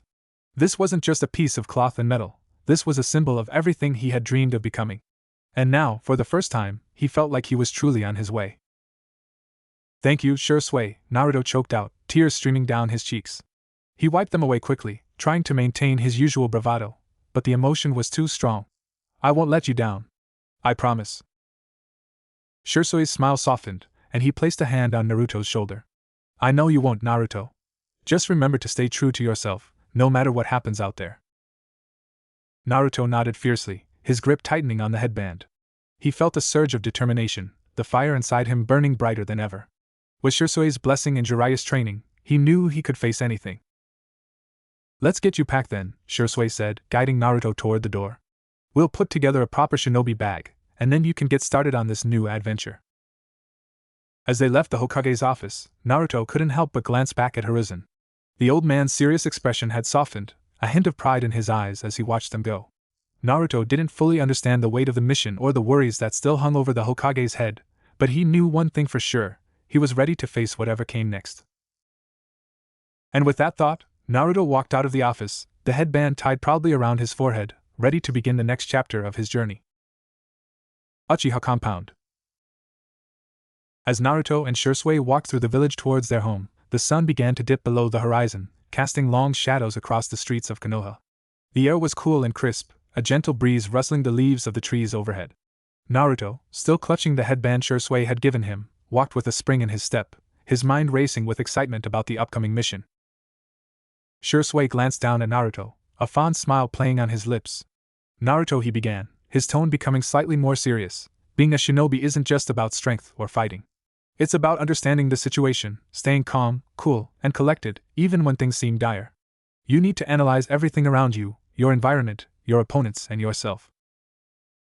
Naruto nodded, listening intently, though his eyes were still bright with enthusiasm. Got it, Shisui. Stay calm and think things through. Exactly, Shisui said, his smile widening.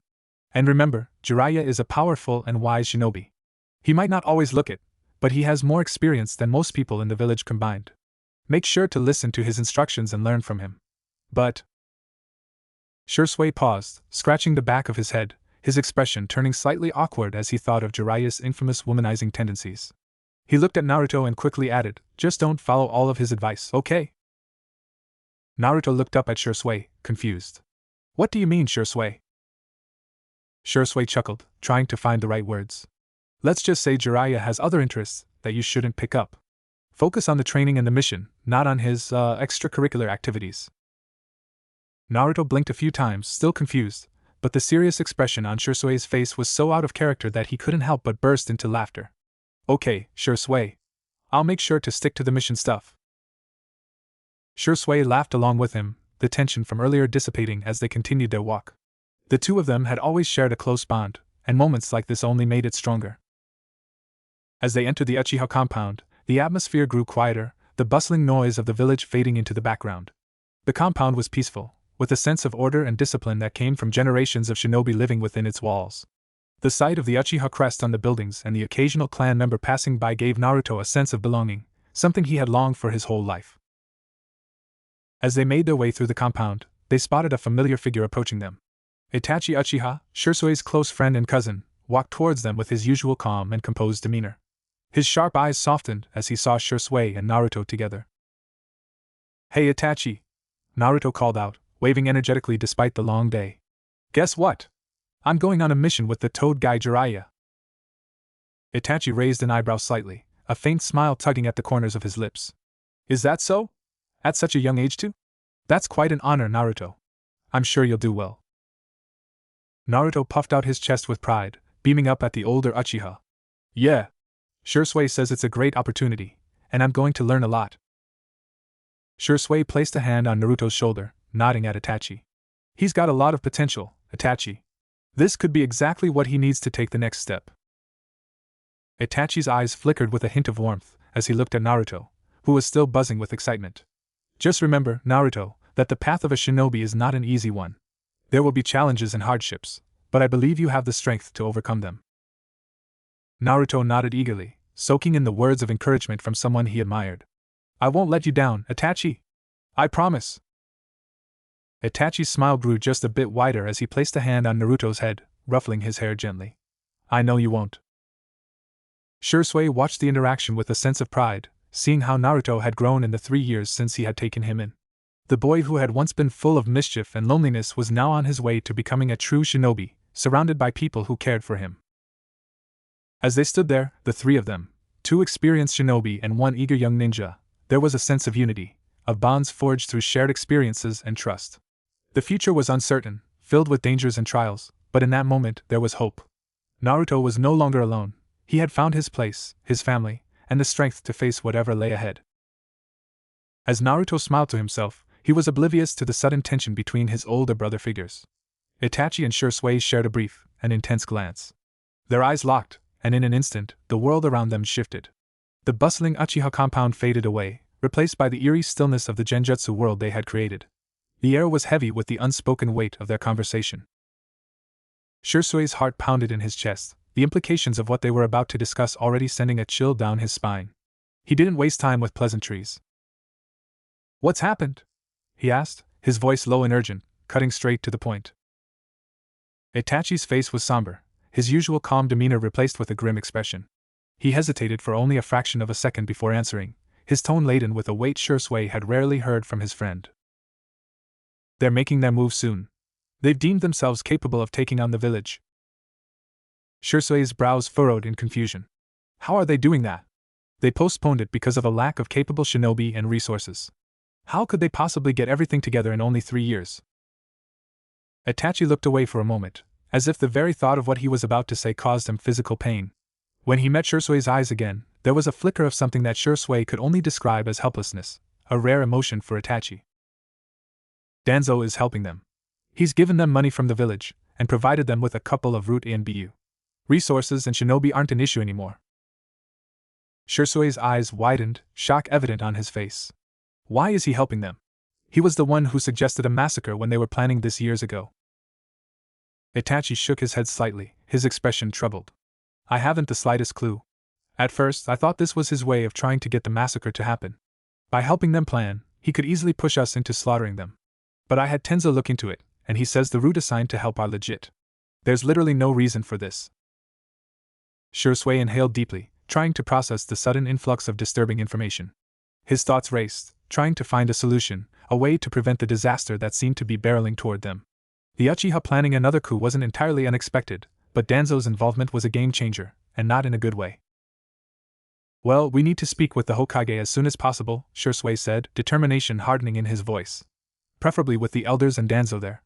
We need to figure out exactly what they plan to do and how to stop it. Itachi's expression grew even more somber, his eyes filled with a deep, sorrowful understanding. He stepped closer to Shui, placing a hand on his shoulder, as if grounding himself for what he was about to reveal. There's no need, Itachi said quietly, his voice tinged with sadness. I already know. Shui's breath hitched slightly, his heart pounding as dread settled in the pit of his stomach.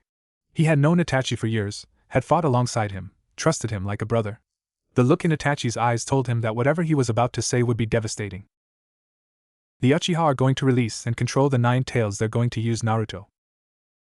For a moment, Shui felt the world tilt on its axis, his mind struggling to comprehend the enormity of what Itachi had just said. The very idea of using Naruto, his little brother, his responsibility, the child he had sworn to protect, was unthinkable. The Uchiha's desperation had reached a point where they were willing to endanger not just Konoha, but the entire world. They can't, they wouldn't, Shui muttered, more to himself than to Itachi, his voice filled with disbelief. But he knew better. He knew the lengths to which his clan might go in their pursuit of power, in their belief that they were doing what was best for the Uchiha. But this was a step too far. We have to stop them, Shui said, his voice low and resolute. We can't let this happen. We have to protect Naruto. Itachi nodded, his grip on Shui's shoulder tightening slightly, as if to convey his own resolve. I know. But this is bigger than just the two of us, Shui. We need to tread carefully. If we move too quickly, we risk pushing the Uchiha into making their move even sooner. And if Danzo is truly behind this. Shui clenched his fists, anger and frustration simmering just below the surface. Then we might already be out of time. Itachi's eyes softened with empathy, knowing how much Shui cared for Naruto. We'll find a way, Shui. Together. We can't let Naruto get caught in the crossfire of this conflict. We won't. The resolve in Itachi's voice was mirrored in Shui's eyes as the two of them steeled themselves for the challenges ahead. They knew that the road would be fraught with danger and impossible choices, but they also knew that they couldn't allow the village, or Naruto, to be sacrificed for the ambitions of a few. As the genjutsu world around them began to dissolve, bringing them back to reality, Shui took a deep breath, trying to calm the storm of emotions raging inside him. When they returned to the real world, Naruto was still blissfully unaware, chatting away about the mission with Jiraiya. Shui looked at Naruto with a mix of affection and worry, knowing that the boy's innocence would soon be shattered by the harsh realities of the shinobi world. But until then, he would do everything in his power to protect him, even if it meant going against his own clan. With one final glance at Itachi, Shui nodded. They had a plan, and they would see it through, no matter the cost. Let's get home, Naruto, Shui said, his voice steady as he placed a hand on the boy's shoulder. We have a lot to prepare for.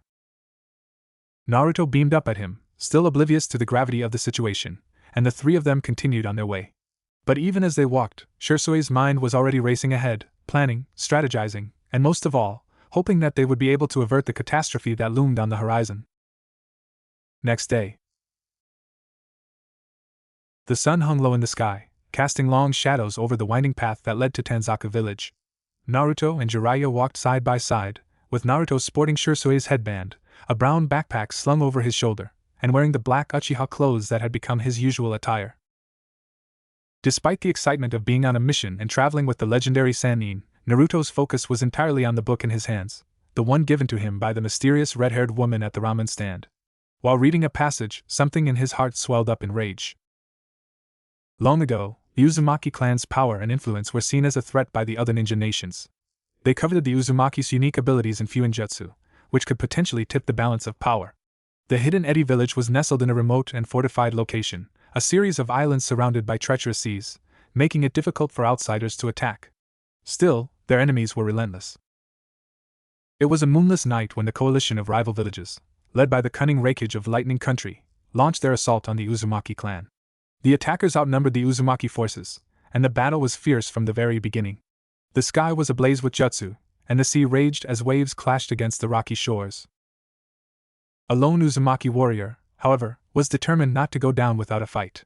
He used his unique sealing techniques to create powerful barriers and traps, holding off wave after wave of attackers single-handedly. The spiraling crimson energy of their Fuinjutsu created a barrier around their village that seemed impenetrable.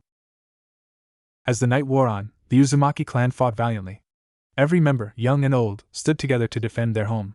All the clan's strongest warriors unleashed his formidable power, creating a massive sealing technique that repelled the enemy forces with overwhelming force. Their crimson hair flowed like a fiery tempest, and eyes blazed with determination. Despite the relentless onslaught, the other nations realized that the Uzumaki clan's strength and resolve were unyielding. The losses they suffered were staggering, and the blood-soaked battlefield was a testament to the clan's bravery. Reluctantly, the enemy forces retreated, realizing that the cost of wiping out the Uzumaki clan would be too great. The Uzumaki clan had won a hard-fought victory, but it came at a great price. Their numbers had been significantly reduced, and their once thriving village was left scarred and battered. The fall of the Uzumaki clan was a somber reminder of the harsh realities of the ninja world, where power and survival often came at a steep cost. In the end, the Uzumaki clan's legacy lived on in the few survivors who remained, and their mastery of Fuinjutsu continued to be a symbol of their indomitable spirit and resilience. Jiraiya glanced over at the boy, his large eyes locked onto the pages of the book, completely engrossed. He couldn't even tell what it was due to the book cover. The Toad Sage sighed, realizing that Naruto was paying him little attention. Jiraiya tried several times to strike up a conversation, asking about what Naruto thought of the journey so far or what he hoped to achieve by training under him, but his questions were met with half-hearted nods and vague hums. Finally, Jiraiya stopped in his tracks, putting his hands on his hips and staring down at Naruto with a bemused expression. "Listen, brat," he called out, his voice booming and causing several birds to take flight from the trees. "Your training starts now." Naruto's eyes snapped up from the book, widening in surprise as he realized what Jiraiya had just said. The book quickly forgotten, he began bouncing up and down in excitement, his energy and enthusiasm bubbling over. "Really? We're starting now?" "Yes. What are we going to do? What jutsu are you going to teach me, Ero-sennin?" Jiraiya's eye twitched at the nickname, but he ignored it for the moment, instead focusing on trying to calm the boy down. "Shut up, loudmouth," he shouted comically, rubbing his temples as if to ward off an impending headache. When Naruto finally stopped bouncing, Jiraiya let out a sigh of relief and continued. "So tell me, kid, have you unlocked your chakra yet? Done any basic training?" Naruto nodded eagerly, his face lighting up with pride. "Yeah. Big brother Shursui taught me how to climb trees and walk on water already." Jiraiya's eyes widened in genuine surprise. Shursui had clearly been putting in a lot of work with the boy. Chakra control exercises like tree climbing and water walking were typically taught to genin during their early training, but the fact that Naruto had already mastered them at such a young age was impressive. Well, Jiraiya muttered, scratching his chin thoughtfully. "I've got to say, I'm impressed. You're ahead of where most kids your age would be. That'll make this next step a bit easier." Naruto's face was a mixture of curiosity and excitement as he watched Jiraiya reach into his pack and pull out a small water balloon. Jiraiya held it up between his fingers, his expression suddenly serious. "All right, brat," Jiraiya began, holding the balloon up to Naruto's eye level. "What I'm about to teach you is one of the most powerful jutsu out there. It's called the Rasengan. Your F.A." He paused for a moment, realizing he was about to reveal something sensitive, but he quickly corrected himself. A very skilled ninja created this technique. It's all about chakra control, and it comes in 3 steps. The first step is to pop this balloon using only your chakra. Naruto blinked, staring at the water balloon with a mixture of awe and confusion. Pop it with just chakra? How am I supposed to do that? Jiraiya smirked. It's all about rotation. You've got to get the water inside the balloon to move around using your chakra. Once it's spinning fast enough, the balloon will pop.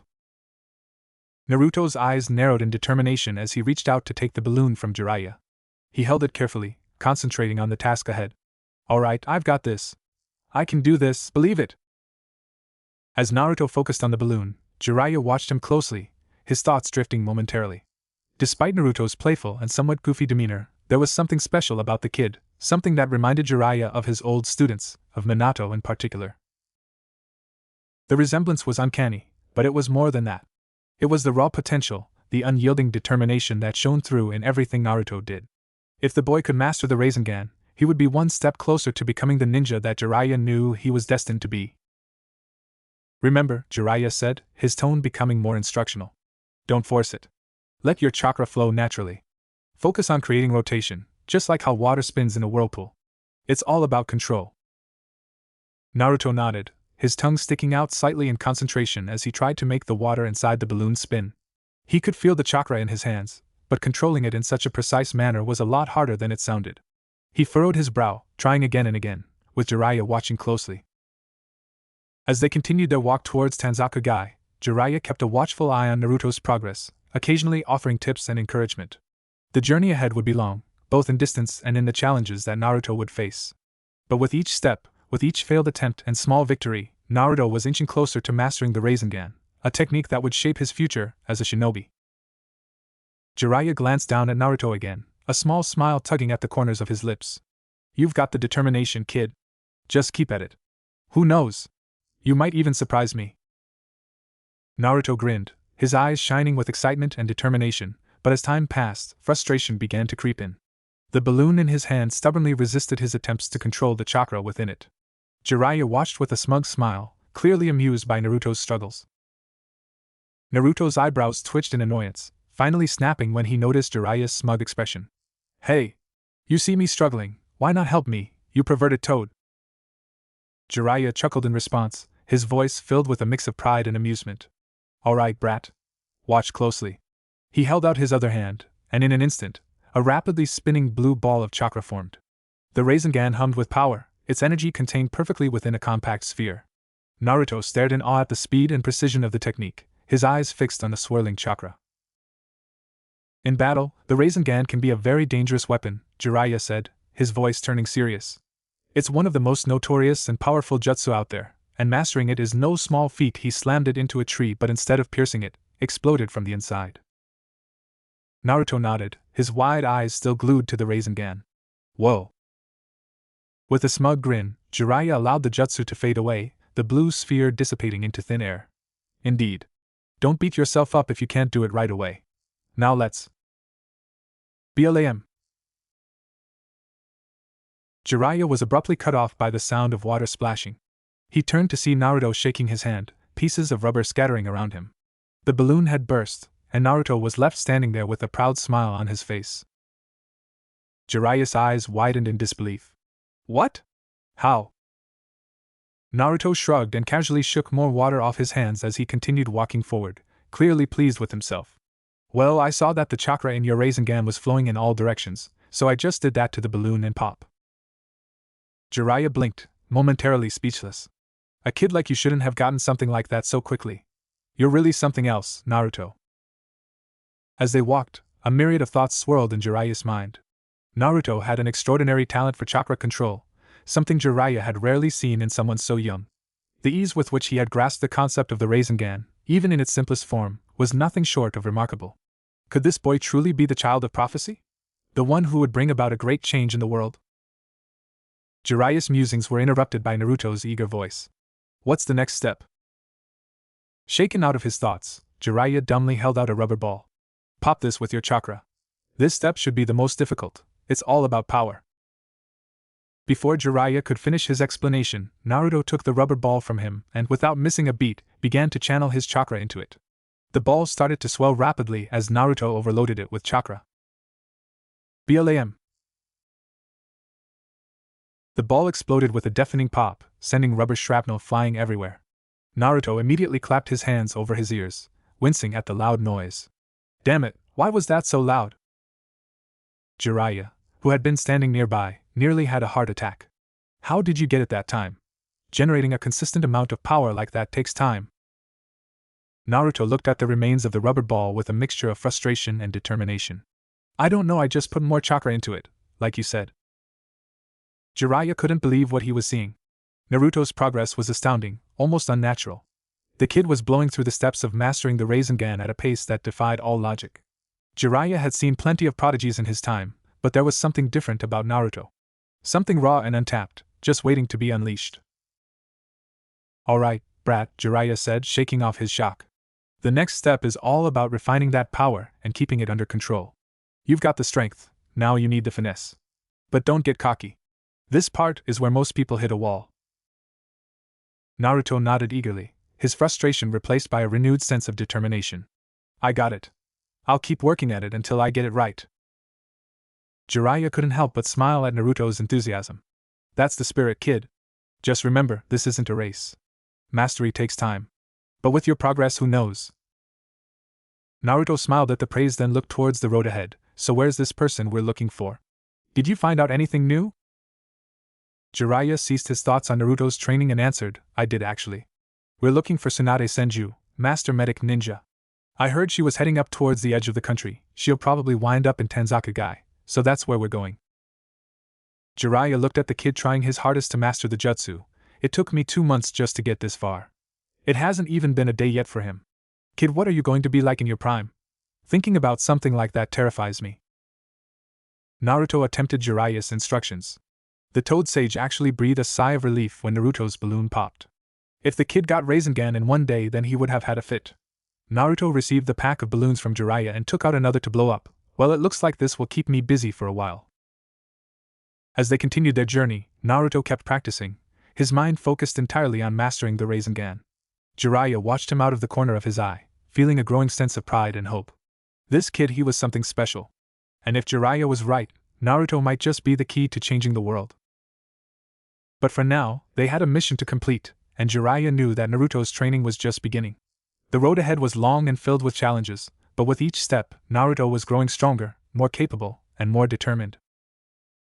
And Jiraiya couldn't help but feel that they were on the brink of something extraordinary. Tanzakagai. After hours of traveling, Naruto and Jiraiya finally approached what once was the famous castle of Tanzakagai. The once grand structure, known for its beauty and significance, now lay in ruins, reduced to nothing more than rubble and debris. The sight was shocking, and Naruto couldn't help but feel a sense of unease as he stared at the destruction. Jiraiya and Naruto walked closer to the scene, their footsteps crunching against the broken stones beneath them. Naruto kicked at the rubble under his feet, trying to make sense of the devastation. Meanwhile, Jiraiya's sharp eyes scanned the area, quickly taking note of several deep holes in a nearby wall, distinctive marks that could only belong to one person. What happened here? Naruto asked, his voice filled with surprise and confusion at the sheer scale of the damage. He turned to Jiraiya, his curiosity getting the better of him. Who exactly is this medic ninja we're looking for? Jiraiya's expression grew serious, the usual lightheartedness in his demeanor replaced by a more somber tone. The person we're looking for is Tsunade, one of my former teammates. She's a legendary kunoichi, one of the Sannin, just like me and Orochimaru. She's known for her incredible strength and medical ninjutsu. In fact, she's considered the best medical ninja in the entire world. Naruto's eyes widened in shock. The best medical ninja? And one of the Sannin? You mean she's as strong as you? Stronger in some ways, Jiraiya admitted, his voice tinged with a mix of respect and caution. Tsunade isn't someone to be taken lightly. She's saved countless lives with her skills, but she's also got a temper that could level mountains. That's probably what happened here. Naruto looked back at the ruined castle, his mind racing with thoughts of what kind of person could cause such destruction. Before he could ask more questions, Jiraiya suddenly jerked him by the arm, pulling him away from the rubble. Come on, kid. We're close, very close.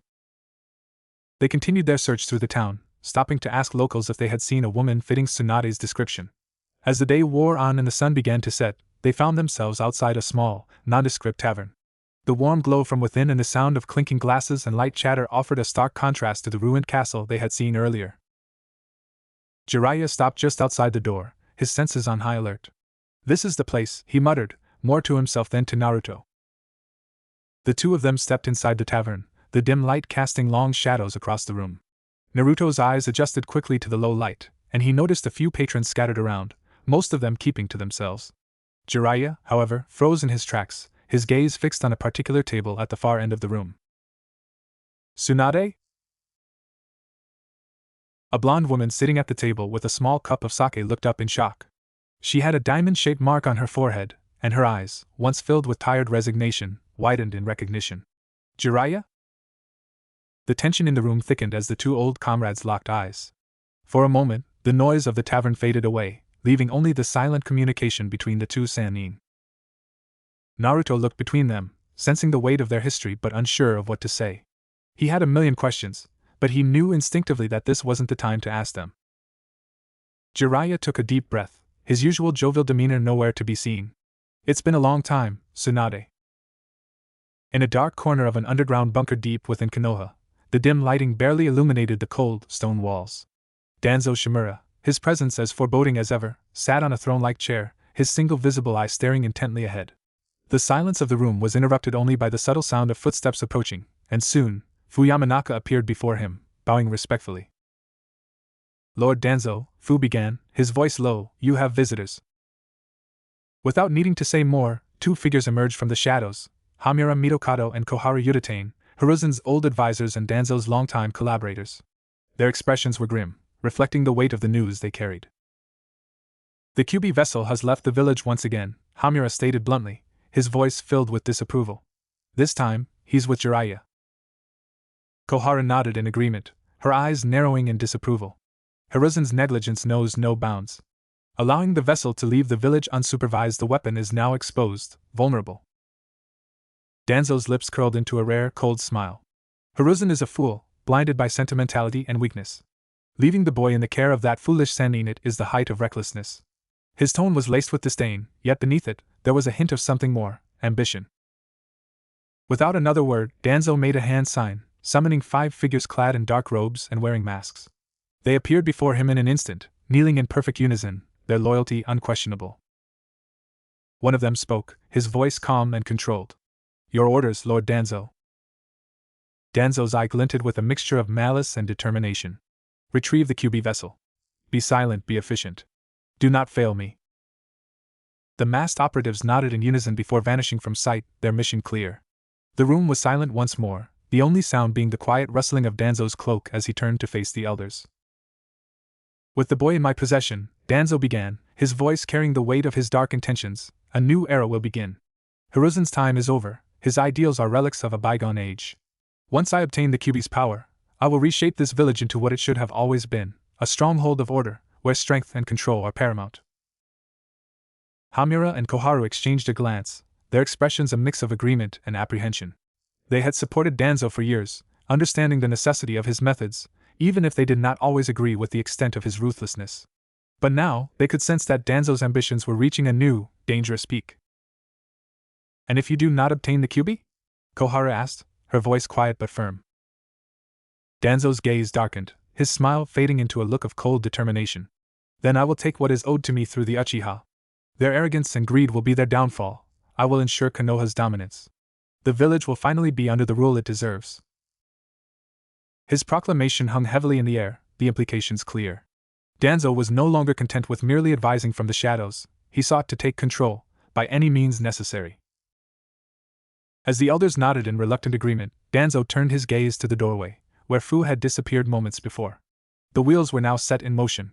Whether through Naruto or through the Uchiha, Danzo would obtain the power he believed was rightfully his, and with it, he would shape the future of Konoha, no matter the cost. Uchiha Compound. Shursui stood in the dimly lit hallway of the Uchiha compound, the patter of rain outside adding to the somber atmosphere. His thoughts were a whirlwind of emotions as he waited for Itachi. The past 3 years had been transformative, not just for him but especially for Naruto. Despite the chaotic and often dangerous world around him, Naruto had grown in ways Shursui hadn't anticipated. The once rambunctious and impulsive child had matured into a young man who carried a deep sense of responsibility, kindness, and an unyielding determination to protect those he cared about. The door opened, pulling Shursui out of his reverie. Itachi stepped out, his expression as stoic as ever, but there was a subtle warmth in his eyes that Shisui recognized, especially when it came to matters concerning Naruto. Is it ready? Yes, it's ready, Itachi confirmed, skipping the formalities just as Shisui had done earlier. We finished it last night. Everything is as you requested. Shisui felt a wave of relief wash over him. Thank you, Itachi. His birthday is coming up soon, and I wanted to make sure this was done right. Itachi gave a slight nod, understanding the significance of the gesture. The two shared a brief look, their bond as close as brothers, before they set off toward ANBU headquarters.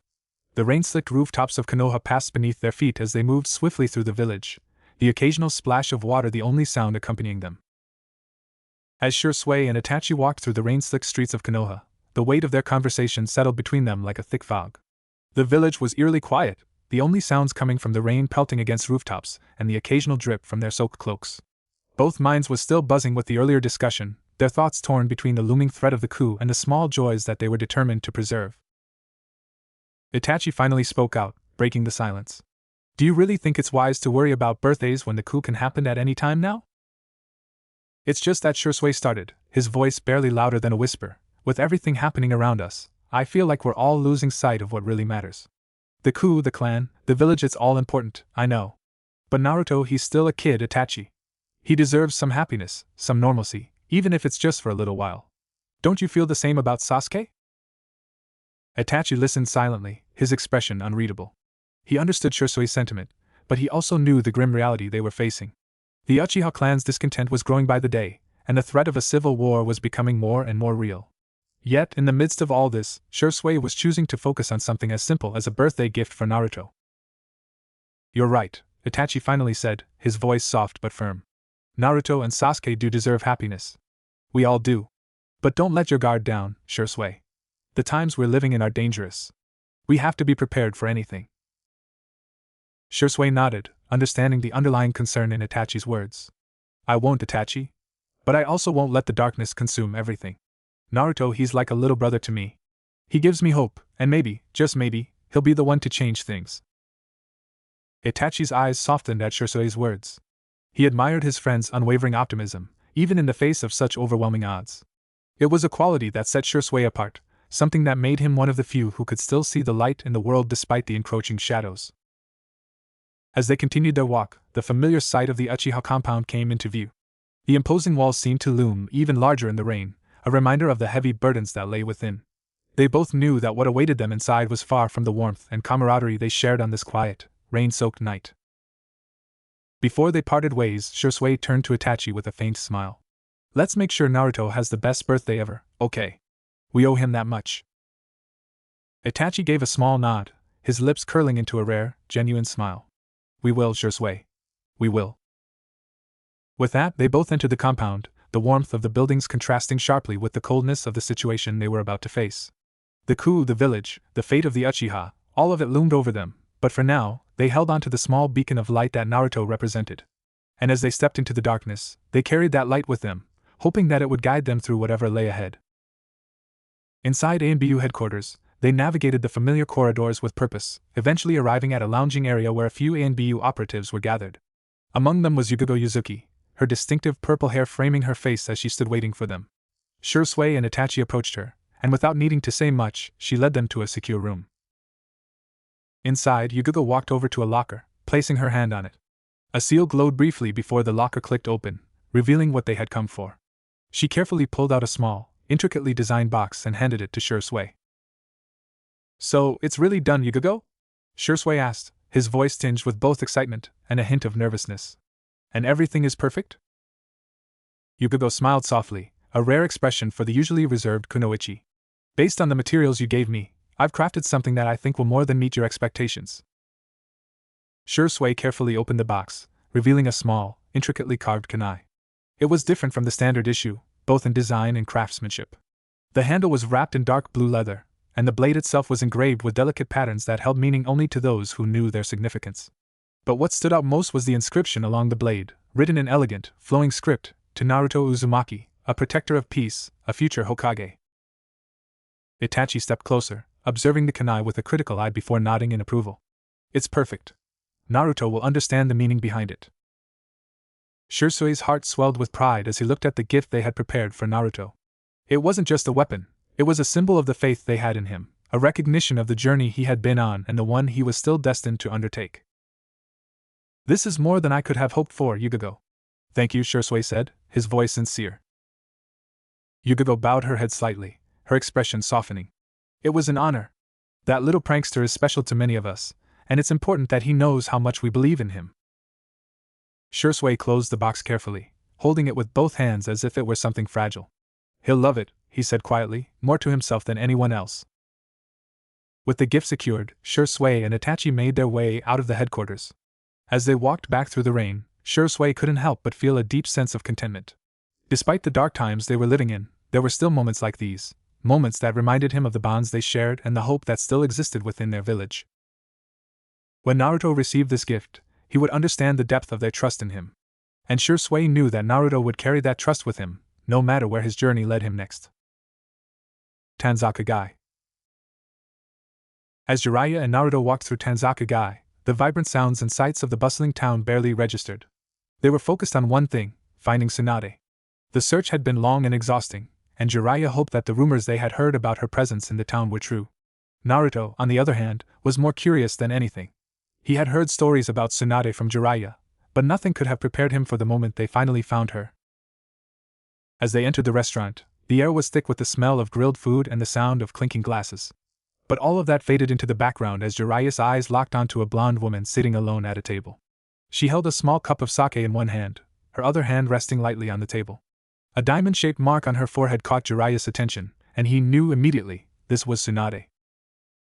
Tsunade? The toad sage asked, though it came out more as a statement than a question. The woman looked up, her eyes widening in shock as she recognized the man standing next to Naruto. Jiraiya? She whispered, as if she couldn't believe what she was seeing.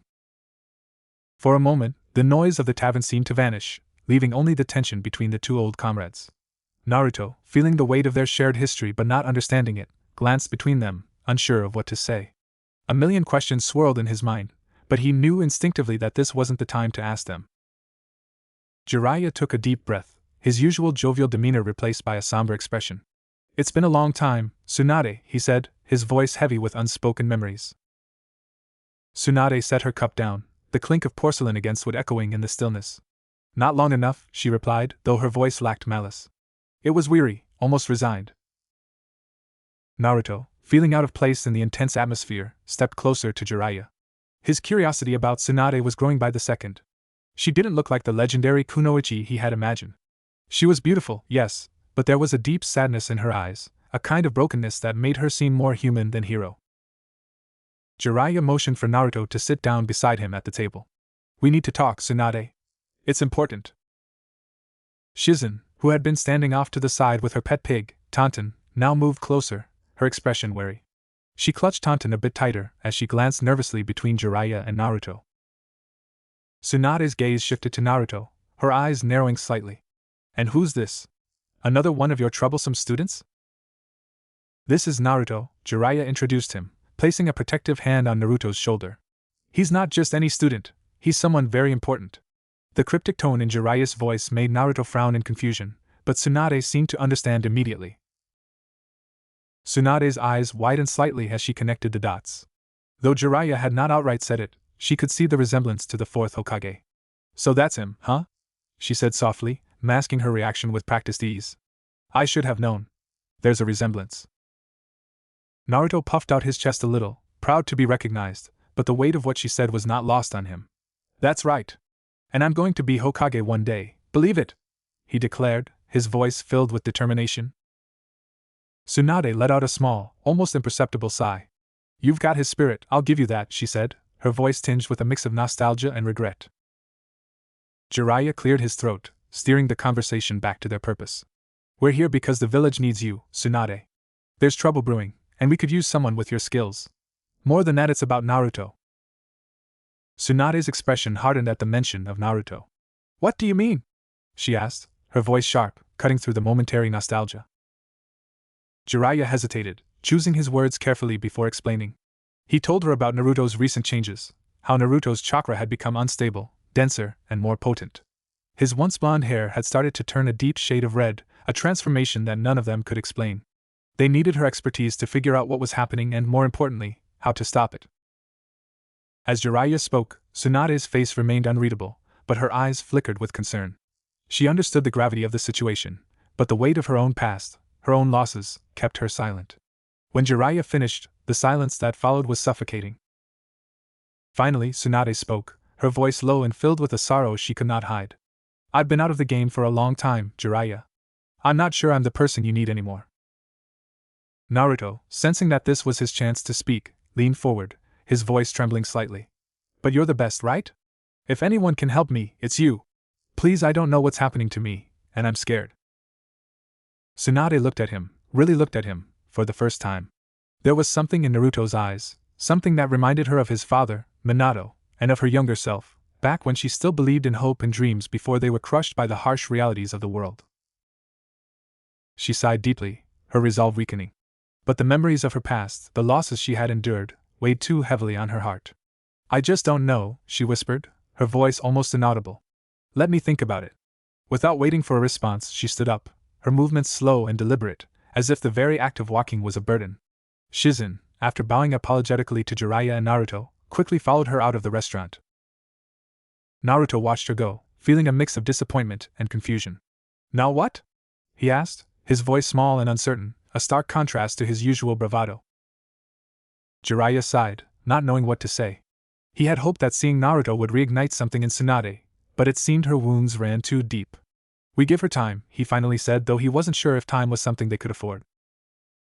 As they left the restaurant, the once vibrant streets of Tanzakagai now seemed dimmer, the weight of uncertainty hanging over them. Jiraiya couldn't shake the feeling that they were running out of options, and Naruto's transformation was a ticking time bomb they had no idea how to defuse.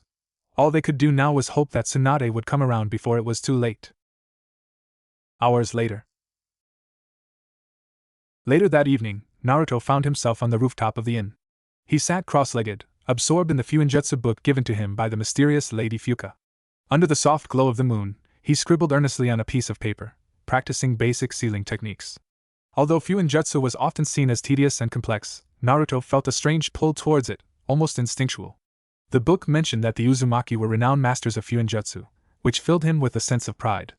Despite his love for Shursui and the life he had provided, learning about his lineage made him feel connected to something larger than himself, a great and powerful clan. His concentration was abruptly shattered by a voice from behind. Startled, he turned to see Tsunade approaching him with a curious expression. "Hey, what are you doing?" she asked, her tone casual but interested. "Oh, nothing, just practicing something I read from a book," Naruto replied, a bit flustered and nervous about revealing his newfound interest. Tsunade chuckled, seemingly amused by his dedication. "Aren't you a bit young to be dabbling in Fuinjutsu?" Naruto, ever sensitive to any implications about his age and abilities, retorted sharply, "I'm 9 years old, and in a few days I'll be 10. You old lady!" His remark clearly struck a nerve, and Tsunade, momentarily taken aback by his cheekiness, responded with a playful yet firm slap on the back of his head. "What did you say, brat?" Rubbing the back of his head, Naruto grumbled about old people and their temper, but the ice had been broken between them, and the tension seemed to dissipate. As the night deepened, they found themselves sitting side by side on the rooftop, watching the moon ascend in the sky. The atmosphere grew more reflective, and Tsunade, perhaps moved by the serene night and Naruto's genuine interest in her art, began to open up about her past. "You know, Naruto, I wasn't much older than you when I became a shinobi," Tsunade began, her voice tinged with nostalgia. "My grandfather believed that it was essential for us to understand our heritage. The Senju clan, we were known for our vitality and our more physical techniques." Naruto listened intently, absorbing every word.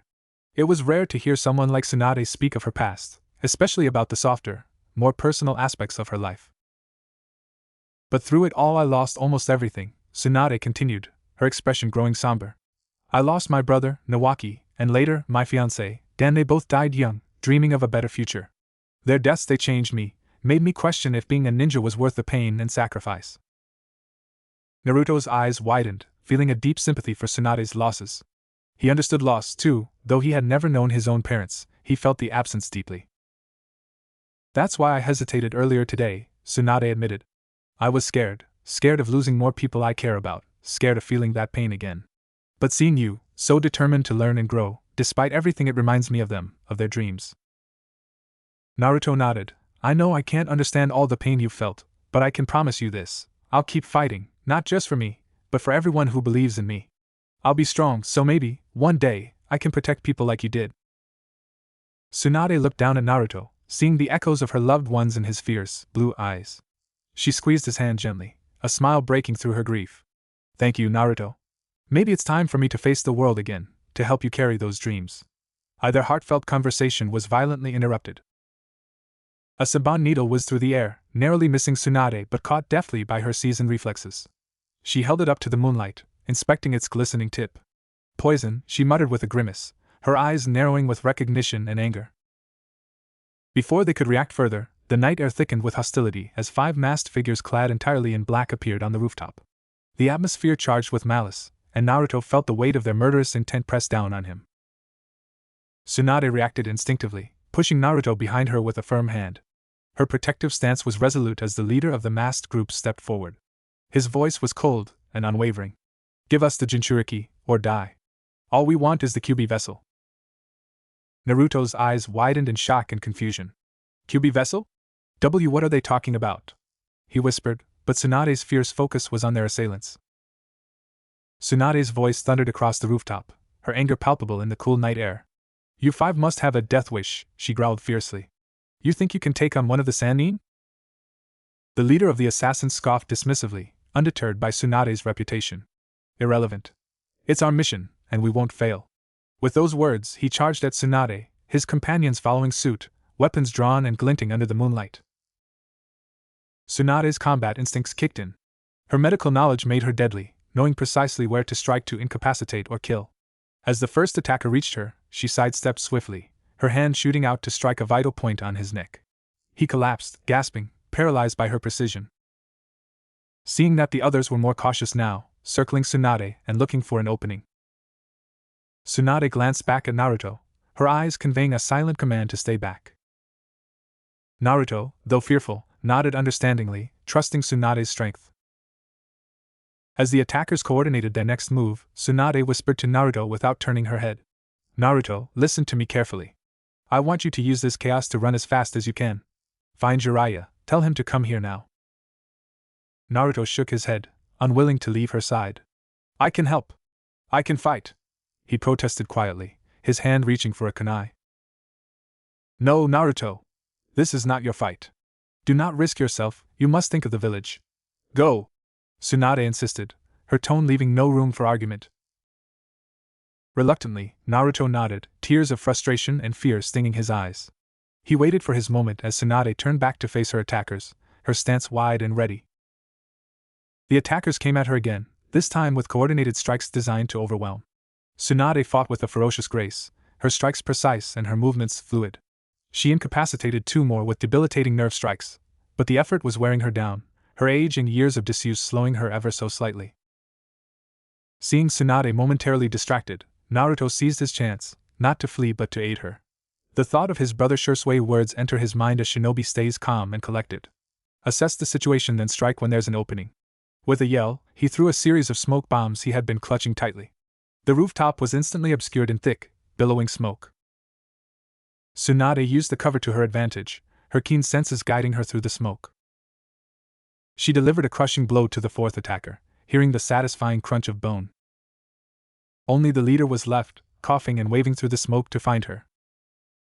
As the smoke began to clear, Naruto appeared beside Tsunade, his resolve hardened. You really thought I was going to leave you? Well, think again, Granny. The next Hokage is no coward, believe it!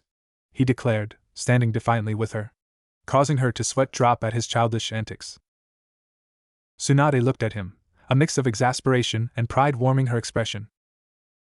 Together they faced the leader, who now hesitated, his mission crumbling around him. As Tsunade and Naruto stood side by side, ready to confront the last standing member of the assailant group, the leader's desperation grew palpable. In a bold, reckless attempt to gain the upper hand, he drew a kunai and sliced across his own palm, the blood stark against the steel. The sight triggered a visceral reaction in Tsunade, her face blanched, and her body began to tremble uncontrollably.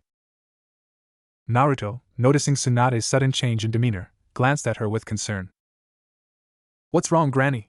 he whispered, but she was caught in the throes of her hemophobia, her deep-seated fear of blood that paralyzed her in moments like these. The leader laughed coldly, his voice echoing ominously across the rooftop. So the mighty Sannin falters at the sight of a little blood? How disappointing. He walked towards Tsunade, his sword dripping with his own blood, mocking her as he closed the distance. Naruto, driven by a fierce need to protect Tsunade, leaped forward with a yell, only to be backhanded away by the leader. He hit the ground hard, pain radiating through his body, but he pushed himself up, refusing to stay down. Tsunade, trapped in her own nightmare, could only watch in horror as the leader raised his sword, preparing to strike her down. It seemed, for a moment, that all was lost. However, the leader suddenly paused, a confused expression overtaking his face as a faint swirling sound grew behind him. Turning around, he was met with a sight that rooted him to the spot in sheer disbelief. Suddenly 2 clones appeared and subdued him.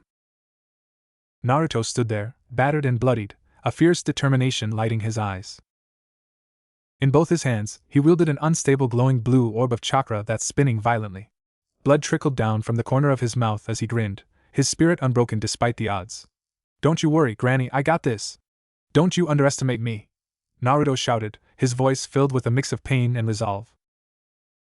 With a powerful cry of Rasengan, Naruto charged forward, the energy in his hands swirling into a destructive force. Before the leader could react, Naruto crashed the spinning orb into him, the impact sending a shockwave through the air. The force was so intense that the leader was hurled off the rooftop, screaming as he flew across the gap and smashed into the neighboring building, disappearing into a cloud of debris and dust.